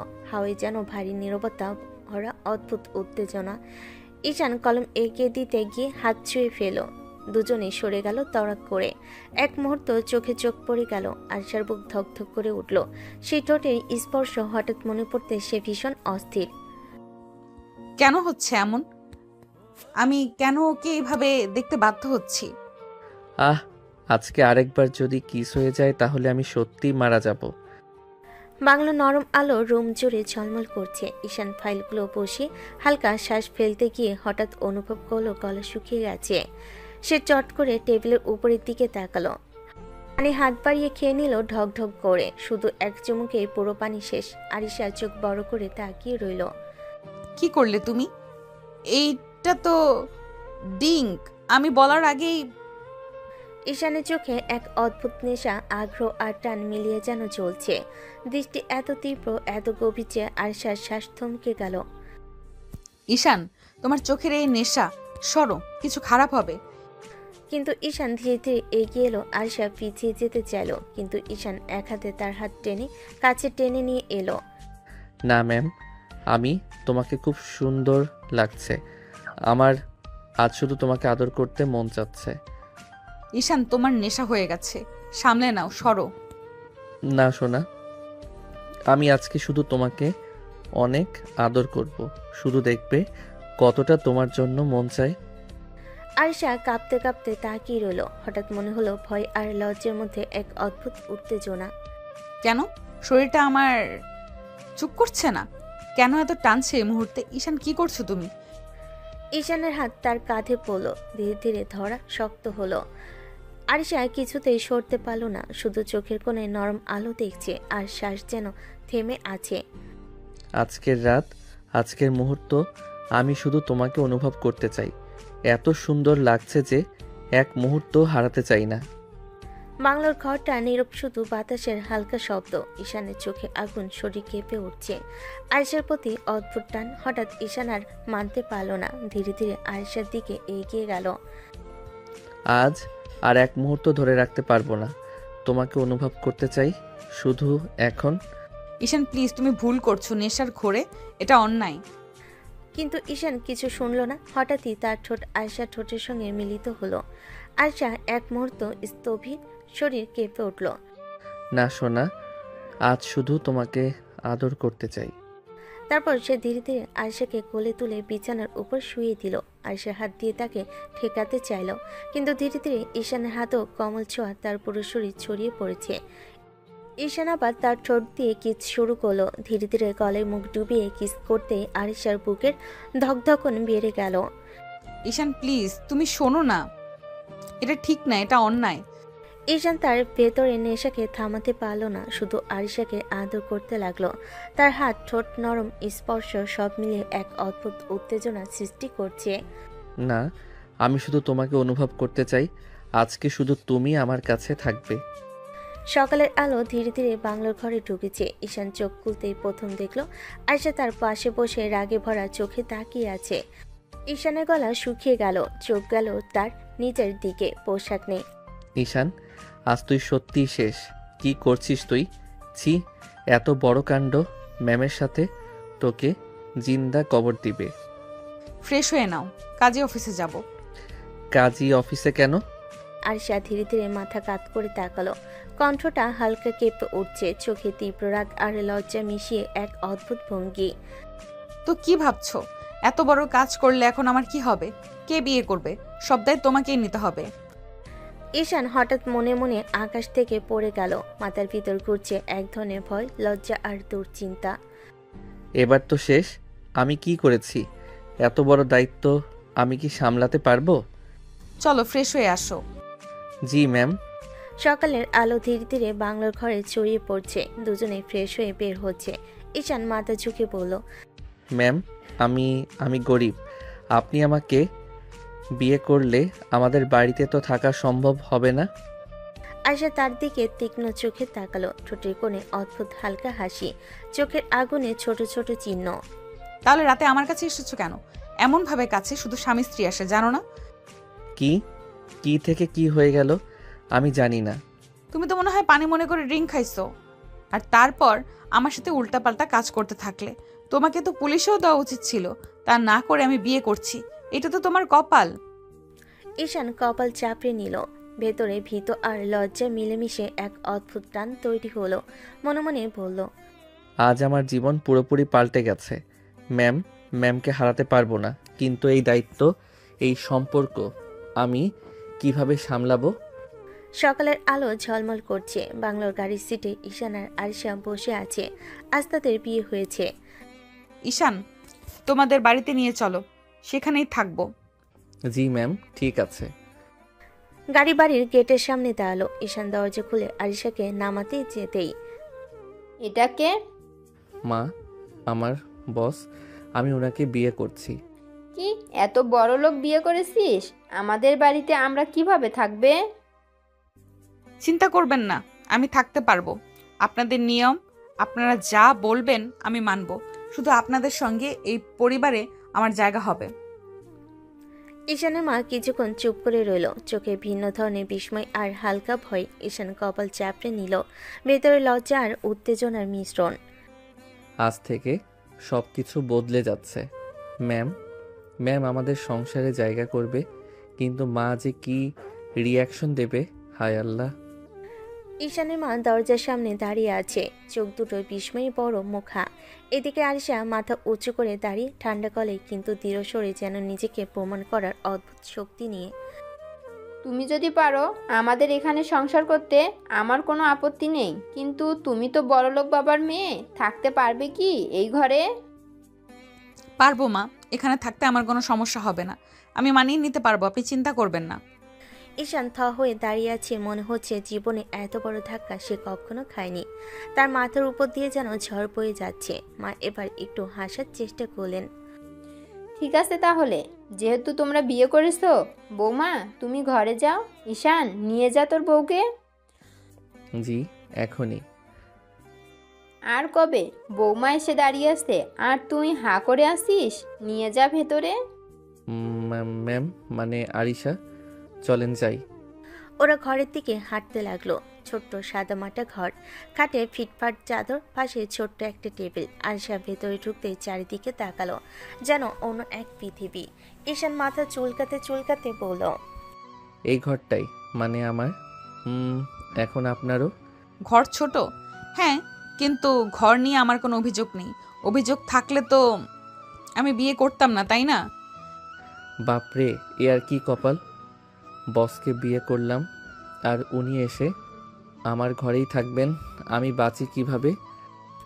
আরিশা খাটে বসে মাথার আঁচল ঠিক করলো, একদম সিরিয়াস গলেই বলল, ঈশান, আমাকে নিয়ে লজ্জা পাওয়ার দরকার নেই। যা হয়েছে হয়েছে, এখন আমরা স্বামী স্ত্রী। আর হ্যাঁ, মাকে সম্মান করবে। আমি এখানে ভালোভাবে থাকতে পারবো। আপনি এত সহজে মানে মানিয়ে নিতে পারবেন? কেন ভাবছো আমি পারবো না? তুমি তো পারলে রাতে আমার সাথে খুব ভালো মানিয়ে নিতে। ম্যাম প্লিজ এগুলো মনে করাইয়েন না। আমি তো পানি মনে করে ড্রিঙ্ক খাইছিলাম। আর এই পানি খেয়ে এত সাহস? তোমাকে পুলিশে দিতে পারতাম জানো, তা না করেই আমি বিয়ে করলাম। এতটুকুই তোমার কপাল। হয়েছে, যা হওয়ার হয়ে গেছে। এখন যেভাবে বলেন আমি তেমনই করব। ভালো, এবার যাও, বাইরে থেকে আমার লাগে জানো। হায় আল্লাহ, রাগী ম্যাম, এখন আমার রাগী বউ। এখন আমি সত্যিই শেষ। ঈশান বের হওয়ার পর দরজা বন্ধ হতে নিস্তব্ধতা নেমে এলো। বাইরে হাওয়ার হালকা শব্দ, আর ভেতরে আরিশার অদ্ভুত অস্বস্তি। আরিশা খাটের ধারে বসে চুপচাপ তাকিয়ে রইল জানালার দিকে। তার চোখে যেন ঝড়, রাগ, বিস্ময় আর অদ্ভুত এক অপরাধবোধ। আরিশা মনে মনে বলে, এমনটা তো হওয়ার কথা ছিল না। আমি তো এইভাবে কাউকে চাইনি। গত রাত সব উল্টো করে দিল। ঈশান যদি এভাবে কাছে না আসতো সবই অন্যরকম হতো, কিন্তু সব চাল বদলে গেল। মুহূর্তের মধ্যেই কত ভাবনা এসে তাকে ঘিরে ধরল। একসময় সে অফিসের কঠিন বস ছিল, আর ঈশান ছিল তার জুনিয়র। আজ সে তার বউ হয়ে একটা ছোট্ট ঘরে বসে আছে। তার নিঃশ্বাস ভারী হয়ে এলো ঠিক তখনই দরজায় ঠকঠক শব্দ। ঈশানের কাঁপা গলা। ম্যাম মানে আরিশা, আপনার লাগেজটা আনছি। আরিশা মুখ তুলে তাকাতেই দেখল ঈশান এক হাতে বিশাল লাগেজ টেনে আনছে, মুখে ভ্যাবাচেকা চেহারা। হাঁপাতে থাকা তার দিকে তাকিয়ে আরিশার চোখে একটুখানি মায়ের ছায়া চলে এলো, কিন্তু সেটা তৎক্ষণাৎ লুকিয়ে ফেলল। ঈশান লাগেজটা খাটের পাশে রেখে চুপচাপ দাঁড়িয়ে রইল। কিছু বলবে, কিন্তু ভয় পেয়ে জড়সড় হয়ে আছে। আরিশা শান্ত স্বরে বলল, ঠিক আছে, তুমি যেতে পারো, আমাকে চেঞ্জ করতে হবে। হ্যাঁ হ্যাঁ ঠিক আছে, আমি বাইরে যাই। দরজাটাও লাগাইয়া দিব। দরজা লাগাবে না, আমি কিছু বলার আগ পর্যন্ত বাইরে দাঁড়িয়ে থাকবে। জি ঠিক আছে। বাপরে, এ কি বউরে আল্লাহ! ঈশান বাইরে গেলেই আরিশা গভীর শ্বাস পেল। ধীরে ধীরে লাগেজ খুলে সুন্দর একটি কামিজ বের করলো। রাগী হলো, সে গুছিয়ে থাকতে ভালোবাসে, নিজের মতো পরিচ্ছন্ন নিখুঁতভাবে। দ্রুত চেঞ্জ করে আয়নার সামনে দাঁড়ালো। তার চোখে এখনো অস্থিরতা। আমি কেন তাকে কিছু বললাম না, কেন পুলিশে দিলাম না, কেন বিয়ে করতে রাজি হলাম? কারণ আমাকে স্পর্শ করেছে, এতটা কাছে এসেছে। এইভাবে কাছে শুধু স্বামী আসে, তাই আমি আর ফেরার পথ রাখিনি। তার বুকের ভেতর ধুকপুকানির শব্দ যেন কানে বাজছে। সে আয়নার সামনে চুল ঠিক করে নিল, মুখে স্বাভাবিকতা আনার চেষ্টা করলো। চোখের তলায় ক্লান্ত সাপ ফুটে আছে। বাইরে দাঁড়িয়ে থাকা ঈশান আবার দম নেওয়ার শব্দ করলো, মনে মনে বলল, ম্যাম চেঞ্জ করছে, আমি বাইরে। বাপরে, আর একটু পরে আমাকে মেরে ফেলতেই পারে। ঠিক তখনই দরজা খুলে গেল। আয়শা বের হলো মাথা উঁচু করে, কিন্তু ভেতরে সে কাঁপছে। কেউ বুঝতে পারছে না। ঈশান তাড়াতাড়ি সোজা হয়ে দাঁড়ালো। আয়শা ঠান্ডা গলায় বলল, চলো রান্নাঘরে যাব, তোমার মাকে সাহায্য করি। আমি এই ঘরের দায়িত্ব নিতে এসেছি, শুধু বউ হয়ে নয়, পরিবারের একজন হয়ে। ম্যাম, মানে আপনি রান্নাঘরে? হ্যাঁ, বউ হয়ে এসেছি, শোপিস হয়ে না। হায় আল্লাহ, রাগী বস এখন রাগী বউ হয়ে আমার ঘাড় মটকাবে। ঈশানের মা রান্নাঘরের দরজায় দাঁড়িয়ে সবজি কাটছিলেন। তখনই পেছন থেকে পায়ের শব্দ পেলেন। ঘুরে দেখলেন আরিশা সে দাঁড়িয়ে আছে, পরিপাটি সাজে, মুখে অদ্ভুত দৃঢ়তা। মা অবাক হয়ে বললেন, মা, তুমি এখানে কেন? ঘরে যাও, বিশ্রাম নাও, এখানে আসার দরকার নাই। আমি ঘরে বসে থাকতে আসিনি, বউ হয়ে এসেছি, রান্নাঘর আমার জায়গা। আপনি আসুন আম্মা, রান্না আমি করব। তুমি তুমি তুমি রান্না করবে? এত বড় লোকের মেয়ে, কোলে কোলে মানুষ, কিভাবে করবে মা? সব পারি। যে মেয়ে অফিস সামলায় সে চুলা বাসনও সামলাতে পারে। আপনি বসে দেখুন, ভুল হলে শিখিয়ে দেবেন। মা হতবাক হয়ে তাকিয়ে রইলেন। ঈশান তার ছোট বোন ইসরাত দূর থেকে দেখছিল। ইসরাত চোখ গোল করে বলল, ভাইয়া, তোমার ম্যাম রান্নাঘরে ভাবতেই পাচ্ছি না। দেখো, এখন যদি চুলা ফাটাই দোষ আবার আমার উপরই পড়বে। ম্যাম রাগে কয়টা হাড় ভাঙবে কিছুই বলা যায় না। রান্নাঘরের ভিতর আরিশা হাত ধুয়ে ওড়নাটা বেঁধে নিল, পুরোপুরি বইয়ের মতো। মা দাঁড়িয়ে দেখছেন, চোখে বিস্ময়ের ছাপ। আরিশা সবজি নিল, কাটা শুরু করলো। আরো ধীরে ধীরে কাটো মা, হাত কেটে যাবে। কাটবে না আম্মা, আমি পারবো। তার কাটার শব্দ ঠকঠক করে রান্নাঘর ভরিয়ে গেল। মামা, মা, ঈশান, ইসরাত তিনজনই বাকরুদ্ধ হয়ে দেখছে। চুলায় হাঁড়ি চাপাতে গিয়েও থামল না তার দৃঢ়তা। মশলা দিল, ভাজে দিল, ভাত দিল, যেন সে বহুদিন এ বাড়ির বউ। মা বিস্ময়ে বলেন, মা, তুমি তো দারুণ রান্না করো, ভাবতেও পারিনি তুমি এত কিছু জানো। সব বউই পারে আম্মা, চাই শুধু মন। আপনি চিন্তা করবেন না, আমি সংসার চালাতে জানি। ভাবি তো মনে হয় হিরোইন, একদিকে অফিসের বস, আবার এত সুন্দর রান্নাও জানে। হিরোইন না, সর্বনাশ। রাগ করলে মনে হয় থরের হাতুড়িও ফেলতে পারবে। চুপ কর শয়তান, তোমার বউ রান্না করেছে আর তুমি খ্যাক খ্যাক করছো। ঈশান মুখ চুপটি করে দাঁড়িয়ে থাকলো, কিন্তু চোখ সরাতে পারছিল না আরিশার দিকে। চুলার আলোতে দাঁড়িয়ে থাকা আরিশার অদ্ভুত সুন্দর লাগছিল। রাগী, আত্মবিশ্বাসী, পরিপাটি, এমন এক নারী যে অফিসেও সামলায়, সংসারও। কিছুক্ষণ পর ভাত, ডাল, সবজি আর মুরগির ঝোলের গন্ধে পুরো বাড়ি ভরে গেল। মা, তোমার হাতের রান্না যেন স্বর্গের মতো। আমি পরিবারের দায়িত্ব নিতে এসেছি আম্মা, আপনার সন্তানের বউ হয়ে। এই মেয়ে রাগী, কঠিন, ভয়ঙ্কর, তবুও অদ্ভুত সুন্দর। আর আমার বউ? রাত প্রায় 10:30। ঈশানের ছোট্ট ঘরটা আজ অদ্ভুতভাবে অচেনা লাগছে। বিছানায় দুটো বালিশ, একটা কম্বল। আরিশা বসে আছে মাথা নিচু করে, চুল খুলছে ধীরে ধীরে। অন্যদিকে ঈশান চুপচাপ ঘরের এক কোণে বসে আছে। সাহস হচ্ছে না, শ্বাস নিতেও যেন ভয়। আরিশা আয়নায় নিজের খোলা চুলে হাত চালাতে চালাতে হঠাৎ বলল, কি ব্যাপার ঈশান, এত দূরে বসে আছো কেন? না মানে কিছু না ম্যাম, মানে আরিশা, আমি ভাবছিলাম আপনি রাগ করতে পারেন। রাগ? কাল বিয়ের আগে বাসর করে ফেললে রাগ করিনি, আর আজ আবার কেন রাগ করব? আমি তো নেশার ঘোরে ভুল করে ফেলেছি। মনে হয় আপনি আমাকে। কাল এত বড় অন্যায় করলে কিছু বললাম না, এখন আর কি বলবো? তার গলায় রাগ নেই, বরং অদ্ভুত কোমলতা। ঈশান মুখ তুলে তাকালো। প্রথমবার মনে হলো আরিশা রাগী বস না, স্ত্রী। প্রথম রাতে নিজের স্বামীর দিকে চেয়ে আছে। ঈশান আস্তে করে উঠে দাঁড়ালো, পা কাঁপছে, মনে হচ্ছে আজও ভুল করবে। আরিশা মশারি নামাতে নামাতে বলল, এখনো দাঁড়িয়ে আছো কেন? এত দূরত্ব রাখলে সংসার হবে কি করে? এই কথাটা যেন সরাসরি বুকে এসে লাগলো ঈশানের। সে ধীরে ধীরে কাছে গিয়ে বিছানার ধারে বসলো।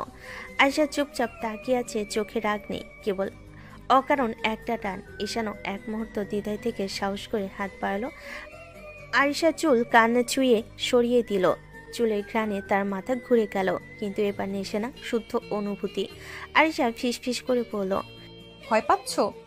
হ্যাঁ, আপনি যদি রাগ করেন। রাগ তো অনেক করলাম, আজ আর করবো না। এই অনুভূতি পেয়ে ঈশান ধীরে ধীরে ঝুঁকে গেল, গলা বড় বড়, মুখ নামিয়ে হালকা কাঁপা কাঁপা ঠোঁট রাখলো। আরিশা নিঃশ্বাস আটকে গেল, শরীর কেঁপে উঠল, তবুও সরল না। ঈশান ধীরে বলল, আপনি যদি চান আমি আর কাছে আসবো না। কাছেই থাকো, আজ আমরা স্বামী স্ত্রী, তুমি আর পালিয়ে যেতে পারবে না। এই কথা শুনে ঈশান পুরোপুরি হার মানল। সে আরিশাকে নিজের বাহুডরে টেনে নিল, মাথা গলায় ডুবিয়ে ধীরে ধীরে, অনেক ধীরে অপরাধের বদলে ভালোবাসে ভরা কিস করলো। আরিশা প্রথমে কেঁপে উঠল, তারপর নিঃশব্দে চোখ বন্ধ করে মেনে নিল, হ্যাঁ, এই মানুষটাই এখন তার স্বামী। ঘরের বাতি নিভে গেল, রাত গাঢ় হলো, কিন্তু দুজনে দূরত্ব ধীরে ধীরে মিলিয়ে গেল। ভোরের আলো হালকা করে জানালা বেয়ে ঘরে ঢুকছে। ঈশানের ঘুম ভাঙলো হঠাৎ, কিন্তু চোখ খুলতে এসে থমকে গেল। আরিশা তার পুরো বুকে মুখ লুকিয়ে দু হাতে তাকে শক্ত করে জড়িয়ে ধরে ঘুমাচ্ছে। এমন করে এই রাগী করা ঝড়ের মতো মেয়ে এভাবে কারো বুকে লেপটে ঘুমায়? ঈশান লজ্জা আর ভয় মেশানো গলায় বলল, আরিশা ওঠেন, সকাল হয়ে গেছে, অফিসে যাবেন না? না, শরীর ব্যথা করছে, আজ অফিস যাব না। তারপর আরো কাছে এসে ঈশানের বুকের ভেতরে মাথা চাপা দিল। ঈশান তো পুরো শরীর জমে কাঠ, সে তো বসকে এভাবে দেখতে পারে না। ঈশান কাপা গলায় বলল, তাহলে আমি যাই, অফিসে গেলে তো। না, তুমি কোথাও যাবে না, আজ বাড়িতে সময় দাও। তাহলে অফিস কে দেখবে? ম্যানেজার আছে, তাকেই বলে দিব, সে দেখবে। তারপর আবার হঠাৎ দুহাত দিয়ে ঈশানকে আগে চেয়েও শক্ত করে জড়িয়ে ধরল। ঈশান তো আর থাকতে পারল না, মুখ লাল, কান লাল, ধীরে বলল, এভাবে ধরলে আমার মাথায় অন্য রকম ফিলিংস আসে, নিজেকে আটকাতে পারি না। আয়শা চোখ খুলো, এবার তাকিয়ে রইল গভীরভাবে, যেন বুঝেছে, তবুও ছাড়ল না। ঈশান আর এক মুহূর্ত সহ্য করতে পারল না, ধীরে ধীরে তার মুখ আরিয়ার মুখের কাছে নিয়ে গেল। সকালের সূর্যের আলোয় দুজনের শ্বাস এক হলো। আয়শা হালকা করে ফিসফিস করলো, তোমার যা ইচ্ছা তাই করো, ভয় পেও না ঈশান। এই আশ্বাস পেয়ে ঈশান আর কোনো বাধা রাখলো না। সে নিচে নেমে আরিশাকে আলতো করে ঠোঁটে কিস করলো, ধীরে শান্তভাবে, অসম্ভব কোমলতায়। আরিশার গায়ে হালকা শিহরণ বয়ে গেল। তারপর ঈশান গলায় মুখ ডুবিয়ে অবিরাম আদর করতে লাগলো। সেদিনে অপরাধ বোধ নেই, আজ ভালোবাসার টান ভরে সেই মায়াময় আদর মাখার সময় কেটে গেল। আয়শা ধীরে ধীরে বিছানা থেকে উঠল। ঈশান তখনও আধা ঘুমে, যেন বিশ্বাসই করতে পারছে না তার রাগী বস এখন তার স্ত্রী। আয়শা ঘর থেকে বের হয়ে গোসল করলো, পানি পড়ে তার গায়ের উপর, চোখ বন্ধ করে বারবার মাথায় ভাসে ঈশানের সেই সকালে নিবিড় স্পর্শ। হৃদয়টা কেমন যেন হালকা হয়ে ওঠে। গোসল শেষে শাড়ি পরে চুল ভিজে ভিজে খোলা রেখে ফ্রেশ হয়ে নিচে নেমে এলো। রান্নাঘরের দরজায় দাঁড়াতেই দেখলো ঈশানের মা চুলায় ভাত নামাচ্ছেন আর বোন ডাল নেড়ে দিচ্ছে। আরিশা দ্রুত এগিয়ে গেল, কণ্ঠে স্পষ্ট উদ্বেগ, মা, আপনি রান্না করেছেন কেন? আমি করতাম না, আপনি ডাকলেই চলে আসতাম। মা, তোমার তো এত সকালে ওঠার অভ্যাস নাই। আমি সকালে করলাম, তুমি চাইলে রাতে করে রেখো, কিন্তু ভোরের রান্না আমার হাতেই হবে। আরিশার বুকটা কেমন নরম হয়ে গেল। বড়লোকের মেয়ে হওয়ায় পরে কেউ তাকে এত সোজা, এত আন্তরিকভাবে গ্রহণ করেছে, এটাই তার কাছে নতুন অনুভূতি। না মা, আপনি বসুন, আগামীকাল থেকে আমি করব, আপনাকে একদম কষ্ট করতে হবে না। ঈশানের মা হাসলেন, যেন বুঝতে পারছেন এই মেয়েটার ভেতর রাগ আছে, কঠোরতা আছে, কিন্তু মনটাও খুব নরম। ভাবি, আপনি এত সুন্দর হেসে কথা বলেন। অফিসে তো ভাইয়া বলে খুব রাগী। অফিসার বাড়ি এক না, এখানে আমি বউ, ওখানে বস। তারা সবাই হাসলো। এরপর চারজন মিলে টেবিলে বসলো সাধারণ খাবার নিয়ে, ভাত, ডাল, আলু ভর্তা, ডিম ভাজি, যেটা আরশার মতো মেয়ের কাছে অস্বাভাবিক লাগার কথা, কিন্তু আজ তা লাগলো না। মা ভাত বাড়িয়ে দিলেন আরশার প্লেটে। মা, খাও, তোমাদের সামনে অনেক পথ, শরীর ঠিক না থাকলে জীবনের ঝামেলা সামলানো যায় না। আরশা মাথা নিচু করে খেতে লাগলো। মায়ের এই স্নেহ, এই সাধারণতার মধ্যে যেন শান্তি আছে। ঈশান পাশে বসে লুকিয়ে লুকিয়ে তাকাই, ভাবছে, এই মেয়েটা যে অফিসে ঝড় তুলতে পারে, আজ আমার বাড়িতে এমন শান্ত হয়ে বসে আছে, এটা কি ভাগ্য না সমস্যার শুরু? মা, প্লেটগুলো দিন, আমি ধুয়ে দিচ্ছি। না মা, তোমার দরকার নাই, তুমি উপরে গিয়ে বিশ্রাম করো। আছে দরকার, এখন থেকে আমিই করব, এটা আমার ঘর, আমার দায়িত্ব। ঈশান অবাক মা অবাক, বোন বিস্ময়ে তাকিয়ে। আরিশা ধীরে ধীরে প্লেট ধোয়ার কাজে লাগলো। শাড়ির আঁচল ভিজে যাচ্ছে, তবুও তার চোখে শান্তির ছাপ। হয়তো রাতের সব ঘটনা, হয়তো নতুন সম্পর্ক, কিন্তু আজ আরিশার মন অন্যরকম। রাত গভীর, বাড়ির উঠোনে হালকা বাতাস বয়ে যাচ্ছে, ঘরের বাইরে অন্ধকার, ভেতরে শুধু নরম আলো। আরিশা ফোন কানে দিয়ে বারান্দায় দাঁড়িয়ে আছে, তার গলার স্বর শান্ত, কিন্তু কথাগুলো কেমন যেন রহস্যময়, গভীর। যখন কাউকে রেগে শাস্তি দেওয়া যায় না, তখন তাকে ভালোবাসা দেখিয়ে হাত ছেড়ে দিতে হয়। তাহলে সে যে কষ্ট পাবে, সেই কষ্টই তার সমস্ত অপরাধের শাস্তি হবে। তার মুখের ভঙ্গিতে রাগ নেই, বরং অদ্ভুত শান্তি, যেন নিজের ভেতরে একটা যুদ্ধ হারিয়ে এসেছে, আবার জিতেও যাচ্ছে। ঠিক তখনই দরজার পর্দা সরিয়ে ঈশান ধীর পায়ে এগিয়ে আসে। শার্টের বোতাম দুইটা খোলা, চুল এলোমেলো, তার চোখে রয়েছে কৌতূহল আর হালকা ভয়। সে কি কিছু ভুল শুনে ফেলো? ঈশান থেমে দাঁড়ায়, কিছুক্ষণ চুপ করে আয়েশাকে দেখে। আয়েশা হঠাৎই টের পেয়ে ফোন কেটে ফেলে। আপনি কাদের কথা বলছিলেন? আয়েশা তাকায় না, হাতের ফোন ধরে বারান্দা থেকে ঘরের দিকে হাঁটে। তার পায়ের শব্দটা যেন পরিবেশের চাপ বাড়িয়ে দিচ্ছে। ঈশান পেছন পেছন আসে। কিছু কি হয়েছে? আপনার কণ্ঠ শুনে মনে হলো কেউ আপনাকে কষ্ট দিয়েছে। আয়েশা হালকা হাসি দিল, সেই হাসি নিখুঁত ভদ্রতা, কিন্তু ভেতরে লুকানো হাজারটা না বলা কথার ঢেউ। কিছুই হয়নি, এত ভাবছো কেন? আপনি যেভাবে বলছিলেন, কাউকে রেগে শাস্তি দেওয়া না গেলে ভালোবাসা দেখিয়ে হাত ছেড়ে দিতে হয়, এই কথাটা কার জন্য? সব কথা সবার জন্য নয় ঈশান। ঈশান থমকে যায়, মনে হাজারো প্রশ্ন, কিন্তু কিছু বলতে পারে না। আয়েশা ঘরের দিকে এগিয়ে যায়, দরজার সামনে এসে থামে। আসো, অনেক রাত হয়ে গেছে। ঈশান তার দিকে কয়েক সেকেন্ড তাকিয়ে থাকে, তার মনে একটাই প্রশ্ন ঘুরপাক খাচ্ছে। আয়েশা কাকে ছেড়ে দিতে চায়, আর কেন তার কণ্ঠে এই ব্যথা? সে এগিয়ে গিয়ে আবার জিজ্ঞেস করতে চায়, কিন্তু আয়েশা ইতিমধ্যে ঘরে ঢুকে গেছে। ঈশান দরজার সামনে দাঁড়িয়ে গভীর শ্বাস নেয়। আজ প্রথমবার সে পরিষ্কারভাবে অনুভব করলো আয়েশা শুধু রাগী না, তার ভেতরে লুকানো এক গভীর রহস্য আছে। আর আজ সেই রহস্যের দরজা একটু হলেও খুলে গেছে, কিন্তু ঠিক কার দিকে? রাত অনেকটা এগিয়ে গেছে, ঘরের ভেতরের আলোটা নরম হালকা হলুদ, যেন ইচ্ছে করে রোমান্টিক পরিবেশ তৈরি করছে। বাড়ির নিস্তব্ধতা, ভেতরে শুধু দুজন মানুষের নিঃশ্বাসের শব্দ। ঈশান আগে থেকে শুয়েছিল, কিন্তু চোখ দুটো বন্ধ হলো, ঘুম আসছিল না। আয়েশা এলোমেলো চুলে ধীরে ধীরে বিছানায় শুয়ে মাত্রই পাশে জায়গা নিল। আরিশার শরীরের উষ্ণতা ছুঁতেই ঈশানের বুকের ভিতর কেমন অদ্ভুত নরম একটা ধাক্কা লাগে। সে ধীরে ধীরে হাত বাড়িয়ে আরিশাকে জড়িয়ে ধরে, তারপর হঠাৎই আরিশার গলায় মুখ ডুবিয়ে দিল। বুকের কাছে তার শ্বাস নরম হয়ে ছুঁয়ে গেল। আপনি কি কখনো আমাকে ভালোবাসতে পারবেন? কথাটা বলা শেষ হতে তার হাত একটু কাঁপলো, যেন ভয়। যদি আরিশা না বলে। আরিশা কয়েক সেকেন্ড চুপ করে থাকে, তার মুখে কোনো রাগ নেই, কোনো চাপ নেই, শুধু শান্ত, অবাক করা আত্মবিশ্বাস। সে ঈশানের মুখটা নিজের দিকে ঘুরিয়ে দেয়। তুমি আমার স্বামী, তোমাকে ভালোবাসা আমার দায়িত্ব, অবশ্যই বাসবো। ঈশানের চোখ চকচক করে ওঠে, তার মুখে হাসি, যেন ছোট্ট বাচ্চা নিজের কাঙ্ক্ষিত খেলনাটা পেয়ে গেছে। সে আয়েশার ঠোঁটে ধীরে দীর্ঘ একটা চুমু খায়, চুমুর মাঝে আবার বলে, সোনা বউ আমার, তোমাকেও অনেক ভালোবাসবো আমি। সে আবারও চুমু দেয়। আয়েশার গাল, কপাল, ঠোঁট সব জায়গায় যেন তার সুখ ছড়িয়ে পড়ে। আয়েশা তাকে কিছুতেই আটকায় না, শুধু চোখ বন্ধ করে থাকে, মুখে হালকা হাসি, কিন্তু আরিশার মনে নীরব কথা, যা ঈশান জানে না আরিশার মনে মনে। তোমাকে ভালো না বাসলে কষ্ট কিভাবে দিব ঈশান? আমি তো চাই তোমাকে কষ্ট দিতে, এমন কষ্ট যাতে তুমি সোজা হয়ে দাঁড়াতেই না পারো। যত অপরাধের দাম, সব অপরাধের দাম আমি শোধ করব। তোমাকে ভালোবেসে শাস্তি দেওয়ার পরিকল্পনা করছি আমি।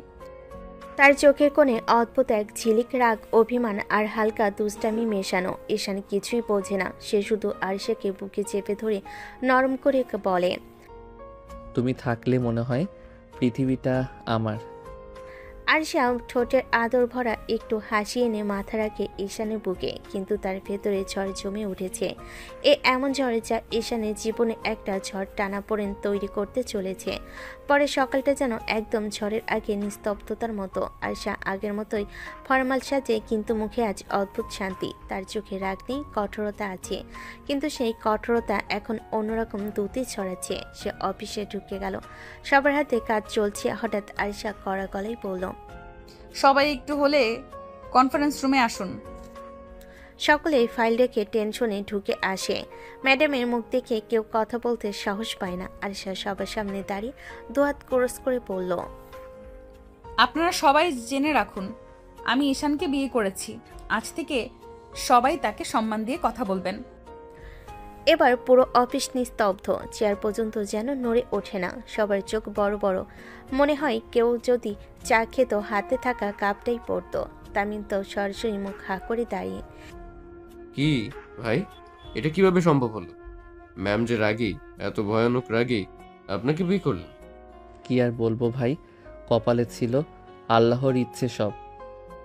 ভাইয়ের কপাল তো একদম সোনার। ম্যাডামকে বিয়ে, যার সামনে আমরা তাকাতেও ভয় পাই। ম্যাডাম বোধহয় প্রেমে পড়ে গেছে, না হলে ম্যাডাম কাউকে বিয়ে করতে পারে? শুনেছিস কখনো? এদিকে আরিশা সবিককে সেই দৃষ্টিটা দিল, যে দৃষ্টি দেখলে মানুষ আর কথা বলতে ভুলে যায়। তারপর ধীরে বলল, আমার ব্যক্তিগত ব্যাপারে অত আলোচনার দরকার নেই। সবাই কাজে ফিরুন। আর মনে রাখবেন, ঈশান এখন কোম্পানির সিনিয়র হিসেবে গণ্য হবে। যথাযথ সম্মান দেবেন। সবাই তড়িঘড়ি করে কাজে ফিরে গেল। তামিম হাঁটতে হাঁটতে ঈশানের কাঁধে হাত দিল। ভাই, আপনি তো পুরো ইতিহাস গড়ে ফেললেন। চিন্তা নাই ভাই, কিন্তু ভিতরে ভিতরে আমি নিজেও ভয় পাই ম্যামের এক রাগে গোটা অফিস উড়াই দিতে পারবে। অফিসের ব্যস্ত সময়ে সবে কাজ করছে, ঠিক তখনই কোম্পানির সামনে দরজা দিয়ে ঢুকলেন আরিশার বাবা, কোম্পানির চেয়ারম্যান। কঠোর চেহারা, তীক্ষ্ণ চোখ, যেন পুরো অফিস কেঁপে উঠল। রিসেপশন থেকে সবাই দাঁড়িয়ে সালাম দিল। তার চোখে স্পষ্ট অসন্তোষ। তিনি সরাসরি আরিশার কেবিনে ঢুকে দরজা বন্ধ করে দিলেন। কেবিনের ভিতর আরিশা টেবিলে ফাইল দেখছিল। বাবাকে দেখে উঠে দাঁড়ালো।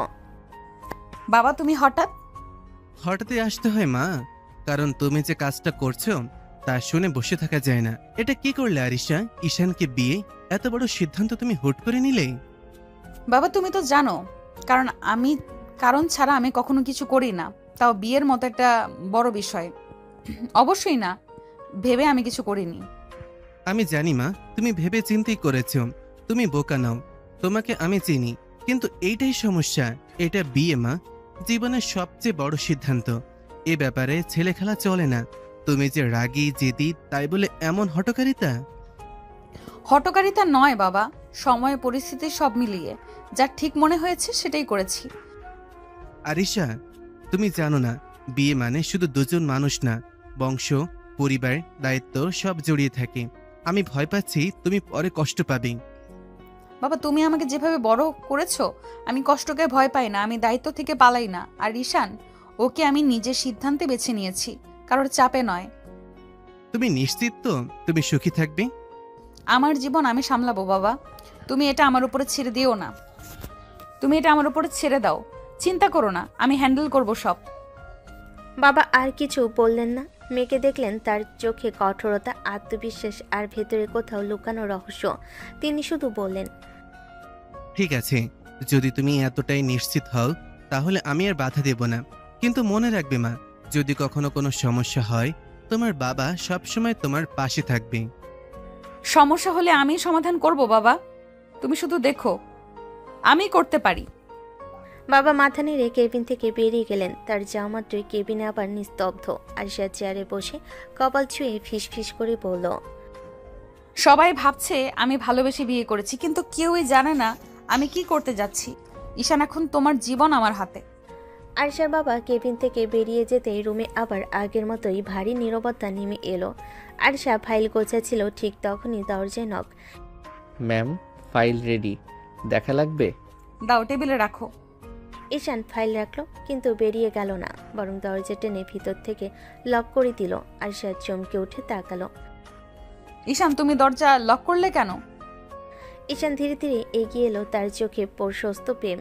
এক ধরনের টান, যা দেখে আরিশা নিজের শ্বাস গিলে ফেল। এক মুহূর্তে এসে আরিশাকে শক্ত করে কাছে টেনে নিল। তারপর কোনো আগাম সতর্কতা ছাড়াই আরিশার ঠোঁটে নরম গভীর কিস করতে লাগলো।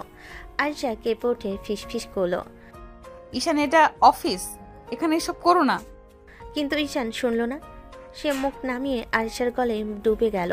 একটার পর একটা কিস আরিশার শ্বাস আটকে এলো। তার শরীরে কাঁপুনি উঠল। তাতে কি, তুমি তো আমার বউ। আমার নিজের বউকে আদর না করে থাকতে পারছি না। মনে হয় তোমাকে 2 দিনেই খুব বেশি ভালোবেসে ফেলেছি। ঈশান প্লিজ, এটা ঠিক না। ঠিক ভুল জানি না, কিন্তু তোমাকে ছাড়া থাকতে পারি না। আরিশা অনুভব করলো হৃদয় থেমে যাচ্ছে। একটা আন্তরিক, এতটা কাছে ভালোবাসা তার পরিকল্পনার জন্য বিপজ্জনক। সেই মুহূর্তে তার ভিতরের স্বর বলল, আমি চাই তুমি আমাকে ভালোবাসো। যত গভীরভাবে ভালোবাসবে, আমাকে হারালে তত কষ্ট পাবে।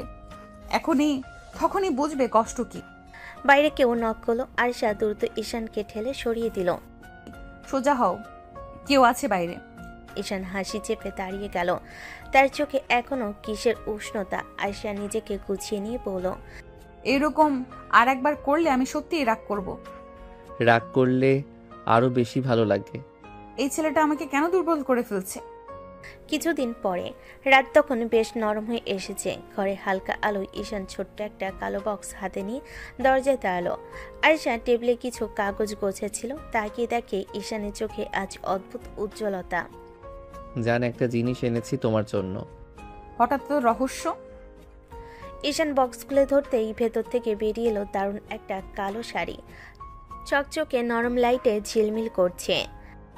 এটা পরে আসো তো প্লিজ, তোমাকে কালো শাড়িতে দেখতে ইচ্ছে করছে খুব। আজ কেন এভাবে? কারণ তোমাকে দেখলেই মনে হয় আরো একটু কাছে যাই, আর কালো রং তোমাকে আসলে অসম্ভব সুন্দর লাগবে।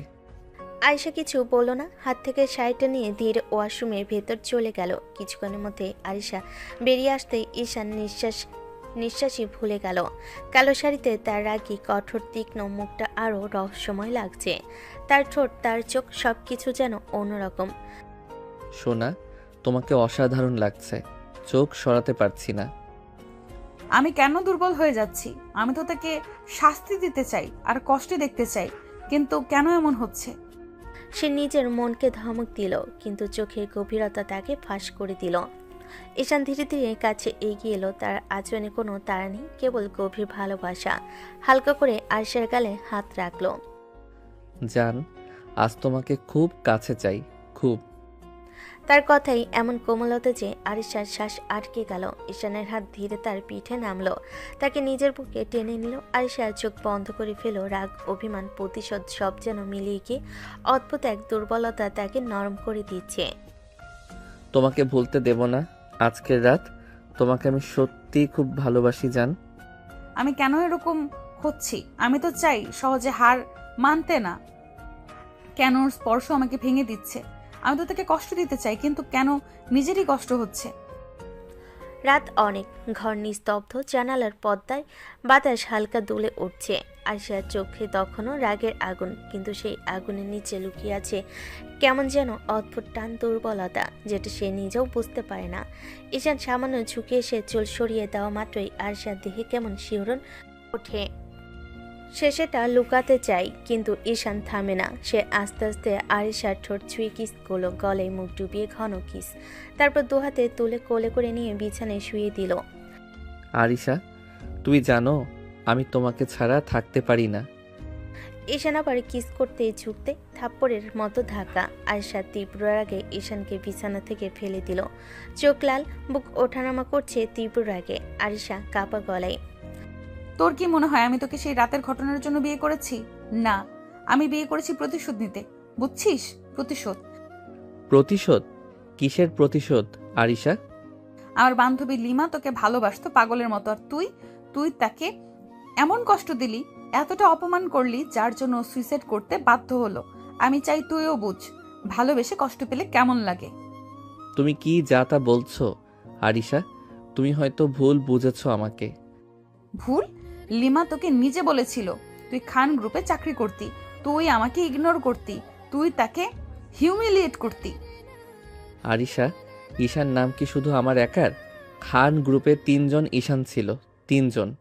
তুমি কি নিশ্চিত তোমার বান্ধবী যে লোকটাকে ভালোবাসতো সে আমি?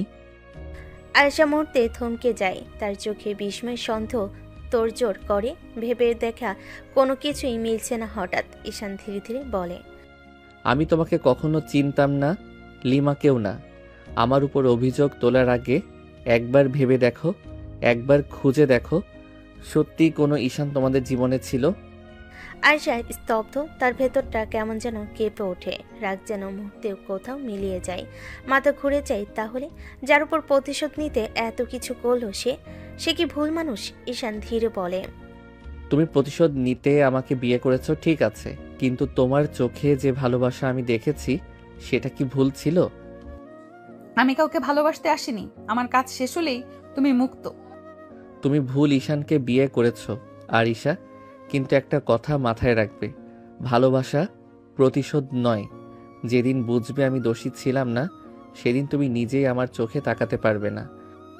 ঘরে আলো মিলান, দুজনের নিঃশ্বাস পর্যন্ত ভারী। আয়েশা দরজার কাছে দাঁড়িয়ে, ঈশান বিছানার ধারে বসে মাথা নিচু করে রেখেছে। হঠাৎ সে মুখ তুলল, চোখ দুটো লাল, রাগে না ব্যথায়। ঈশান ঠান্ডা গলায় বলল, বিয়ের রাতে যা হলো ওটাও কি তোমার প্ল্যান ছিল? আর ঈশা? হ্যাঁ, আমি ইচ্ছে করেই সেখানে ড্রিঙ্ক রেখেছিলাম যাতে তুমি পানি ভেবে খাও। ঈশান কিছুক্ষণ তাকিয়ে রইল নিঃশব্দে, তারপরে হালকা হাসলো, কিন্তু সেই হাসিতে অদ্ভুত ব্যথা। অভিনন্দন আরিশা, তুমি সফল হয়েছ। আসল ঈশানকে কষ্ট দিতে না পারলেও আমাকে ঠিকই কষ্ট দিয়ে যাচ্ছ। এতগুলো দিন, এত কাছে আসা, এত আদর, ভালোবাসার অভিনয়, সকালে আমার জন্য চা বানানো, অফিসে আমার যত্ন নেওয়া, রাতে পাশে শোয়া, সব মিথ্যা ছিল তাই না? সংসারের দায়িত্ব, আমার পাশে থাকা, সবই ছিল নাটক। আমি বুঝতেই পারিনি আরিশা, তোমার প্রতিটা হাসি, স্পর্শ, কাছে আসা, সবই ছিল একটা খেলা। আয়েশার চোখে এক ফোঁটা পানি, কিন্তু সে সেটা দ্রুত লুকিয়ে নিল। ঈশান গভীর নিঃশ্বাস ফেলে বলে, কষ্টটা কি জানো কোথায় লাগছে? তুমি আমাকে কষ্ট দিলে আমি সহ্য করতে পারবো, কিন্তু আমার মা যদি জেনে যায় যে তার ছেলের বউ তার ছেলেকে শুধু প্রতিশোধ নেওয়ার জন্য বিয়ে করেছে, বুঝতে পারলে ও ভেঙে পড়বে। আরিশা, আমার মা তো তোমাকে নিজের মেয়ের মতোই দেখেছে। তাতে আমার কিছু যায় আসে না, আর তোমার মাকে কষ্ট দেওয়ার কোনো ইচ্ছে আমার নেই। আমি শুধু আমার বাকি হিসেবটা চুকাতে চাইছিলাম। তুমি সত্যি এতটাই নির্মম? আয়েশা মুখ ফিরিয়ে জানালার দিকে তাকালো।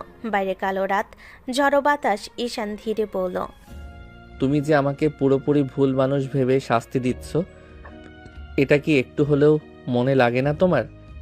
আয়েশা চুপ। এক মুহূর্তে নীরবতার মাঝে ঈশানের কণ্ঠ আরো নরম হয়ে গেল। আরিশা, তুমি যদি সত্যি আরেকবার ভেবে দেখতে, হয়তো আমার উপর এই অন্যায়টুকু করতে না। অনেক হয়েছে, তোমার ড্রামা শুনতে চাই না। আমি ড্রামা করছি? তাহলে ওই সব রাত যখন তোমাকে কাছে পেয়েছি, ওগুলো কি তোমার অভিনয়? আমার কাছে এসে মাথা রাখা, আমাকে আদর করতে দেওয়া, এটাও কি প্রতিশোধের অংশ ছিল? আয়েশার বুক ভার হয়ে আসে, কিন্তু সে কোনো উত্তর দেয় না। ঈশান ধীরে বলে, জানো আরিশা, ভুল ঈশানকে খুঁজে পাওয়া গেলে শাস্তি দেবার মানে নেই। একটা কথা তবে মনে রেখো, যেদিন বুঝবে আমি দোষী ছিলাম না, সেদিন নিজেকেও ক্ষমা করতে পারবে না। ঈশান দরজা বন্ধ করে চলে যেতেই ঘরটা অদ্ভুত নীরব হয়ে গেল। মনে হচ্ছে এই নীরবতা যেন হাজারটা তীরের মতো বুকে বিচ্ছে। আয়েশা দাঁড়িয়ে রইল কিছুক্ষণ, মাথা নিচু, মনে মনে একটা শুধুই কথাই ঘুরছে। যদি আমি ভুল করে থাকি, যদি আসলেই অন্য ঈশান হয়, না আমার ভুল না, লিমা যা বলেছে সব সত্যি। তবু বুকের ভেতর অদ্ভুত কাঁপুনি আটকাতে পারল না। সে কাঁপা হাতে ফোনটা তুলে নিল। একটা নাম খুঁজে কল দিল, রাশেদ ভাই। ফোন ধরতেই রাশেদের হালকা চমকে যাওয়া কণ্ঠ। ম্যাম, এই রাতে ফোন? লিমা যে ছেলেটাকে পাগলের মতো ভালোবাসতো তার নাম ঈশান, তার ছবি আছে তোমার কাছে? আছে ম্যাম, লিমা আমাকে বলেছিল প্রয়োজনে যেন আপনাকে দেখায়। আপনি এখন চাইছেন? হ্যাঁ, এখনই পাঠান। কথা শেষ হওয়ার 3 সেকেন্ডও যায় না, ফোনে টিং করে একটি ছবি আসলো। আয়শার বুক ধরফর করতে লাগলো। সে ধীরে ধীরে ছবি ওপেন করলো আর তার চোখ বড় হয়ে গেল। তার নিঃশ্বাস থমকে গেল মুহূর্তে। ছবিতে যে ছেলে, সে এই ঈশান না, একদমই না। ওই ছেলের মুখে ঠিক এই ঈশানের মতো নিষ্পাপ হাসি নেই। মুখের গঠন ভিন্ন, চেহারাই অন্যরকম ভাব, একটা দুষ্টু বেপরোয়া উপস্থিতি। আয়শার হাত কাঁপতে লাগলো। আয়শা ফিসফিস করলো, এটা তো সে না, এই ঈশান না। তাহলে আমি এতদিন ধরে ভুল মানুষের কাছে প্রতিশোধ নিচ্ছি। তার বুকের মধ্যে হঠাৎই কেমন যেন ঝড় বয়ে গেল। শ্বাস ভারী হয়ে উঠল। সে আবার ফোন করলো। রাশেদ ভাই, তুমি নিশ্চিত লিমা যে ছেলেটাকে ভালোবাসতো, এই ছেলেটা? হ্যাঁ ম্যাম, এটা তো লিয়ার পাঠানো ছবি। ওই ছেলেটার নামও ঈশান। ও খান গ্রুপ কাজ করত, কিন্তু ও এখন দেশের বাইরে। লিমা মৃত্যুর আগে আমাকে বলেছিল আপনাকে দেখাতে। আয়শা ফোন নামিয়ে বসলো বিছানার কিনারায়। চারপাশটা কেমন ঘুরছে। তার মনে পড়লো ঈশানের সেই কথাটা। আমার ওখানে আরো 2টা ঈশান ছিল। আমি কি ভুল মানুষকে শাস্তি দিচ্ছি, যে কিছুই জানে না, যে আমাকে ভালোবেসে ফেলেছে, যে শুধু আমার? তার চোখের কোণ ভিজে উঠল, কিন্তু সে হাতের পিঠ দিয়ে পানি মুছে ফেলল দ্রুত। না, সে দুর্বল হবে না, কিন্তু বুকটা যে আজ আর শক্ত থাকতে পারছে না। সে ছবি আবার দেখলো, বারবার দেখলো। এটা স্পষ্ট, এই 2 ঈশান এক মানুষ নয়। আয়শার কণ্ঠ ভেঙে গেল নিজের সঙ্গে। আমি তাহলে কি করেছি? তার মাথার উপর যেন আকাশ ভেঙে পড়ল। রাতের ঘর অন্ধকার, দরজা আধো খোলা, বাতাসে অদ্ভুত নীরবতা। ঈশান দরজা বন্ধ করে বেরিয়ে যাওয়ার পর আয়শা বোকার মতো দাঁড়িয়েছিল অনেকক্ষণ। তার চোখে বারবার ভেসে ওঠে ঈশানের শেষ কথা। তুমি সফল হয়েছ। সত্যিকারের ঈশানকে কষ্ট দিতে না পারলেও আমাকে ঠিকই কষ্ট দিতে পারছো। সেই কণ্ঠের ভাঙন তার বুকটা যেন ছিঁড়ে ফেলছিল। তারপর সেই ছবি পেল আর বুঝলো সে ভীষণ বড় ভুল করেছে। কিন্তু তখনই খেয়াল করলো ঘড়িতে রাত 1:45 আর ঈশান নেই। সে বাইরে বেরিয়ে বাগানে দেখলো নেই। রান্নাঘর ফাঁকা, বারান্দা ফাঁকা। মোবাইলে কল দিল, বন্ধ। আয়শার বুক দম বন্ধ হয়ে আসলো। কই গেল ঈশান এই রাতে? আমি কি বলেছিলাম? আমি কি করে ফেলেছি? আয়শার কান্না চলে এলো। সে বিছানায় ঠাস করে বসে পড়ল। চোখের পানি থামতে চায় না। রাত কেটে গেল, একটু ঘুম আসেনি। চোখ শুধু গরম, ক্লান্ত শরীর, মন অস্থির। সকালে আরশা ফ্যাকাশে মুখে অফিসের দিকে রওনা হলো। চোখ লাল, নিদ্রাহীন, কিন্তু তবুও চেষ্টা করলো নিজেকে শক্ত দেখাতে। অফিসে ঢুকতেই সবাই তাকে সম্মান দিয়ে সালাম করলো, কিন্তু সে কারোর উত্তর দিল না। তার মাথায় শুধু একটাই প্রশ্ন, ঈশান কই? ঠিক 5 মিনিট পর তার সামনে সেই মানুষটা এসে দাঁড়ালো। ঈশান, চোখ লাল, মুখে দাড়ি উঠেছে হালকা, চোখের নিচে কালো দাগ, শার্ট কুচকানো, হাতে একটা খাম। আয়শার বুক ধরফর করে উঠল। আয়শা দৌড়ে এগিয়েছে। ঈশান, তুমি কই ছিলে সারা রাত? ভয় পেয়েছি আমি। তুমি ফোন ধরোনি কেন আমার? ঈশান একটু পিছিয়ে গেল, চোখে কেমন যেন শূন্যতা। সে ঠান্ডা গলায় বলল, আপনি এখন অফিসের বস। কর্মচারী সারা রাত কোথায় ছিল সেটা জেনে আপনার কি লাভ হবে? ঈশান, আমি তোমার... এই নিন, এটা আমার রেজিগনেশন লেটার। আমি আর চাকরিটা করতে চাই না। কি রেজিগনেশন? তুমি কেন? আমি তো... আমার কোনো ব্যাখ্যা দরকার নেই ম্যাম। আপনি যাই করেন সেটা আপনার ইচ্ছে, কিন্তু আমি আপনার স্বার্থের জন্য আর নিজের অনুভূতি পিষে কাজ করতে পারবো না। ঈশান, একবার কথা শোনো। শোনার মতো কিছু নেই ম্যাম। আপনি যা করেছেন তারপরে আমার কিছু বলার নেই। সে পেছন ফিরে চলে গেল। আরশা দাঁড়িয়ে রইল স্থির হয়ে। মনে হচ্ছে বুকটাকেও পাথর দিয়ে চাপা দিয়েছে।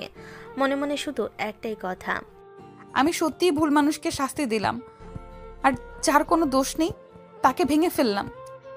ঈশান অফিস থেকে বেরিয়ে ধীরে ধীরে হাঁটছিল। মাথা নিচু, কোনো শব্দ নেই, শুধু একটাই অনুভূতি, বুকের ভিতর কিছু একটা ভেঙে পড়েছে। বাড়ি গেট খুলতে মা দরজায় দাঁড়ানো। কি রে, এত তাড়াতাড়ি এলি? অফিস নাই আজ? এমনি মা, শরীরটা একটু খারাপ লাগছিল তাই চলে এলাম। তোর চোখ লাল কেন রে? কাঁদলি নাকি? ঈশান হেসে মাথা নেড়ে রুমে ঢুকে গেল। দরজা বন্ধ করে দীর্ঘ নিঃশ্বাস ফেল। তারপর আলমারির সামনে গিয়ে আরশার প্রতিটা শাড়ি, গহনার বক্স, ফ্রেশার, চিরুনি সবকিছু এক এক করে তুলে নিল। লাগেজ খুলে ধীরে ধীরে সাজাতে লাগলো। মাঝে মাঝে হাত থেমে যাচ্ছে, চোখে জল জমে উঠছে, কিন্তু সে কাঁদছে না, কারণ তার ভেতরে সব কান্না শুকিয়ে গেছে গত রাতে। ঈশান নিজের মনে। যতদিন ছিলে মন থেকে ভালোবেসেছি, মনে হয়েছিল তুমি আমার স্ত্রী, আমার ভবিষ্যৎ, কিন্তু সবটাই নকল ছিল, শুধু প্রতিশোধ। সে মাথা নিচু করে লাগেজের জিপ বন্ধ করলো। ঠিক তখনই গেটের শব্দ। মা বলছে, আরিশা মা, এসো এসো ভেতরে। ঈশানের বুক ঝাঁকুনি খেলো। সে মুখ তুলল। আরিশা এসে দাঁড়িয়েছে দরজায়, চোখ ফুলে গেছে, কান নেই, চুল এলোমেলো, মুখে অস্থিরতা।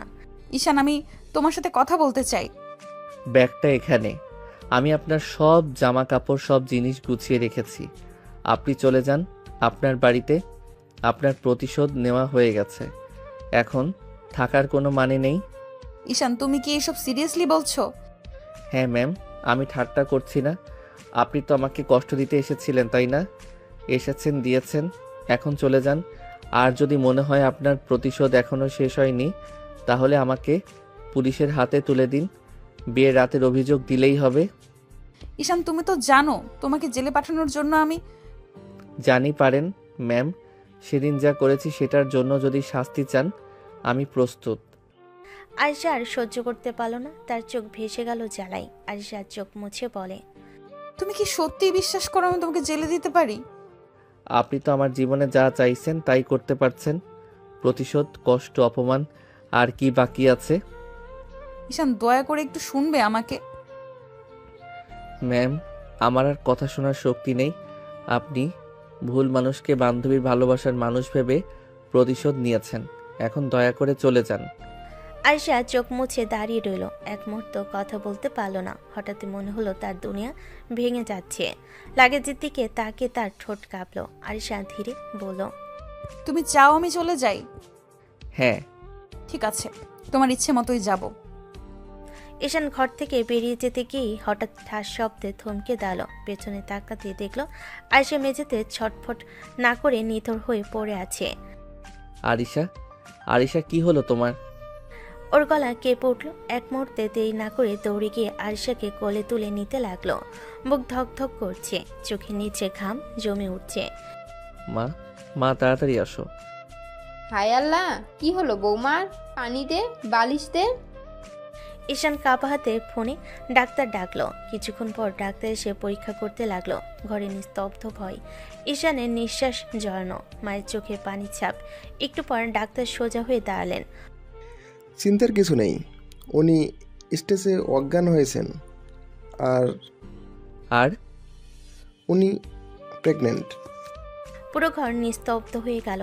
ঈশান যেন নিজের কানকে বিশ্বাস করতে পারছে না। বুকের ভিতর কি যেন মোচড় দিয়ে উঠল। মা মুখে হাত দিয়ে বলেন, আলহামদুলিল্লাহ, কিন্তু এ মেয়ে তো খুব দুর্বল হয়ে গেছে, খেয়াল রাখতে হবে। মা, উনি তো আমাকে ভালোবাসেনও না।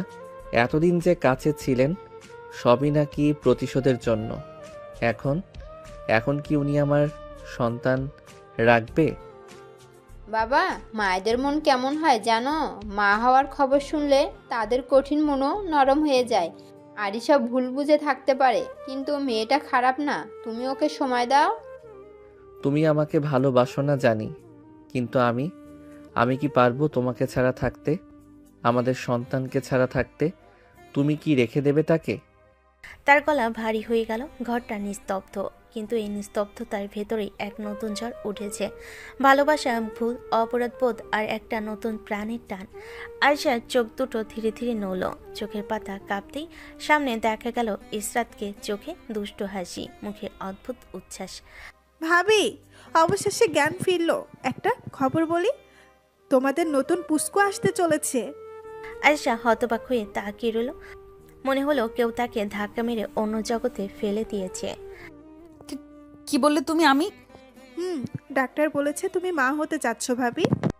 আয়েশার চোখ বড় হয়ে গেল। বুকের ভিতরে কেমন যেন টনটন করছে। কিছু বলার আগে ইসরাত আর ঈশানের মা দুজনই বলল, আমরা বাইরে যাচ্ছি, তোমরা দুজন কথা বলো।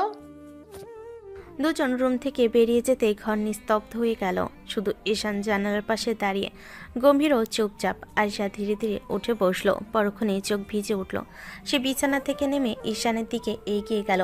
একটু দেরি না করে তাকে জড়িয়ে ধরল। ঈশান প্লিজ, আমাদের সন্তানের কথা ভেবে আমাকে ক্ষমা করে দাও। আমি ভুল করেছি, ভুল বুঝেছি, তোমাকে কষ্ট দিয়েছি, প্লিজ আমাকে ক্ষমা করে দাও। তার কান্না ঈশানের শার্টে ভিজে যাচ্ছে। ঈশান প্রথমে কিছু বলল না, শুধু নিঃশ্বাসটা ভারী হলো। আয়শা আরও শক্ত করে তাকে ধরল। কি করলে তুমি? আমাকে ক্ষমা করবে বলো, আমি সেইভাবেই ক্ষমা চাইবো। তোমার পায়ের কাছে বসে থাকবো, যদি লাগে তো তোমার পাও ধরবো। শুধু বলো প্লিজ ঈশান। সে সত্যি নিচু হয়ে ঈশানের পায়ের দিকে হাত বাড়াতে গেলে ঠিক তখনই ঈশান দ্রুত তাকে থামিয়ে দিল। দুহাতে আয়শাকে ধরে দাঁড় করালো। তার গলা কাঁপছে, চোখ লাল। আর কখনো এসব বলবে না। ক্ষমা চাইলেও নিজের সম্মান হারিয়ে নয়। কিন্তু আমি তো তোমাকে আঘাত করেছি।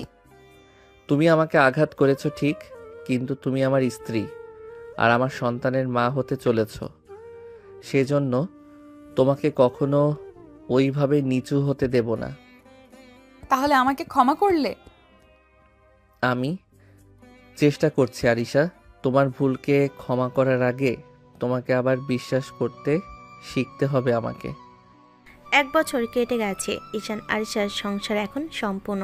তাদের ছোট্ট বেবি আরিয়ান দুধ সেবনে ব্যস্ত, আর দুজনের ঘর জুড়ে যেন নতুন কোমলতার গন্ধ। রাতে বেবিকে ঘুম পাড়িয়ে আরিশা আস্তে করে ঈশানের কাঁধে মাথা রাখলো। কিছুক্ষণ চুপচাপ থাকার পর ধীরে ধীরে দুহাতে তাকে জড়িয়ে ধরল।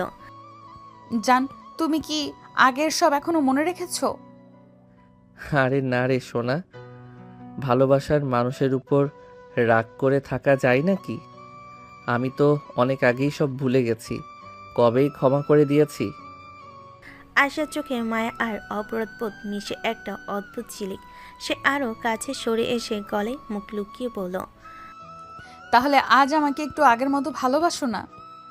স্বরে লাজ লজ্জা, মুখে উষ্ণতা। এমন কথা সে কমই বলে। ঈশানের চোখের ভেতরে যেন আলো ঝলমল করে উঠল। সে আরিশাকে বুকের মাঝে টেনে নিল। শুধু একটু? আমি তো তোমাকে প্রতিদিন আগের থেকেও বেশি ভালোবাসি। কথা বলতে বলতে হঠাৎ দুহাতে তাকে কোলে তুলে নিল। আয়শা লজ্জায় মুখ তার বুকে লুকিয়ে ফেলল। এই নামাও, কেউ দেখবে। কেউ দেখলেও সমস্যা নেই, সবাই জানে আমি আমার রাগী বসকে ভালোবাসি। এভাবেই তাকে কোলে করে রুমে নিয়ে গেল। বিছানায় আস্তে করে শুইয়ে দিল, যেন কোনো কাছের জিনিস রাখছে। তারপর ঝুঁকে এসে গালে ঠোঁটে কপালে একটার পর একটা আদর।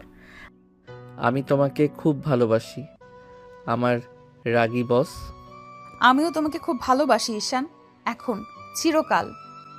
ঘর ভরে গেল তাদের নিঃশ্বাসে, ভালোবাসা আর শান্তির উষ্ণতা, যেখানে আর অভিমান নেই, শুধু দুজন আর তাদের ছোট্ট পৃথিবী।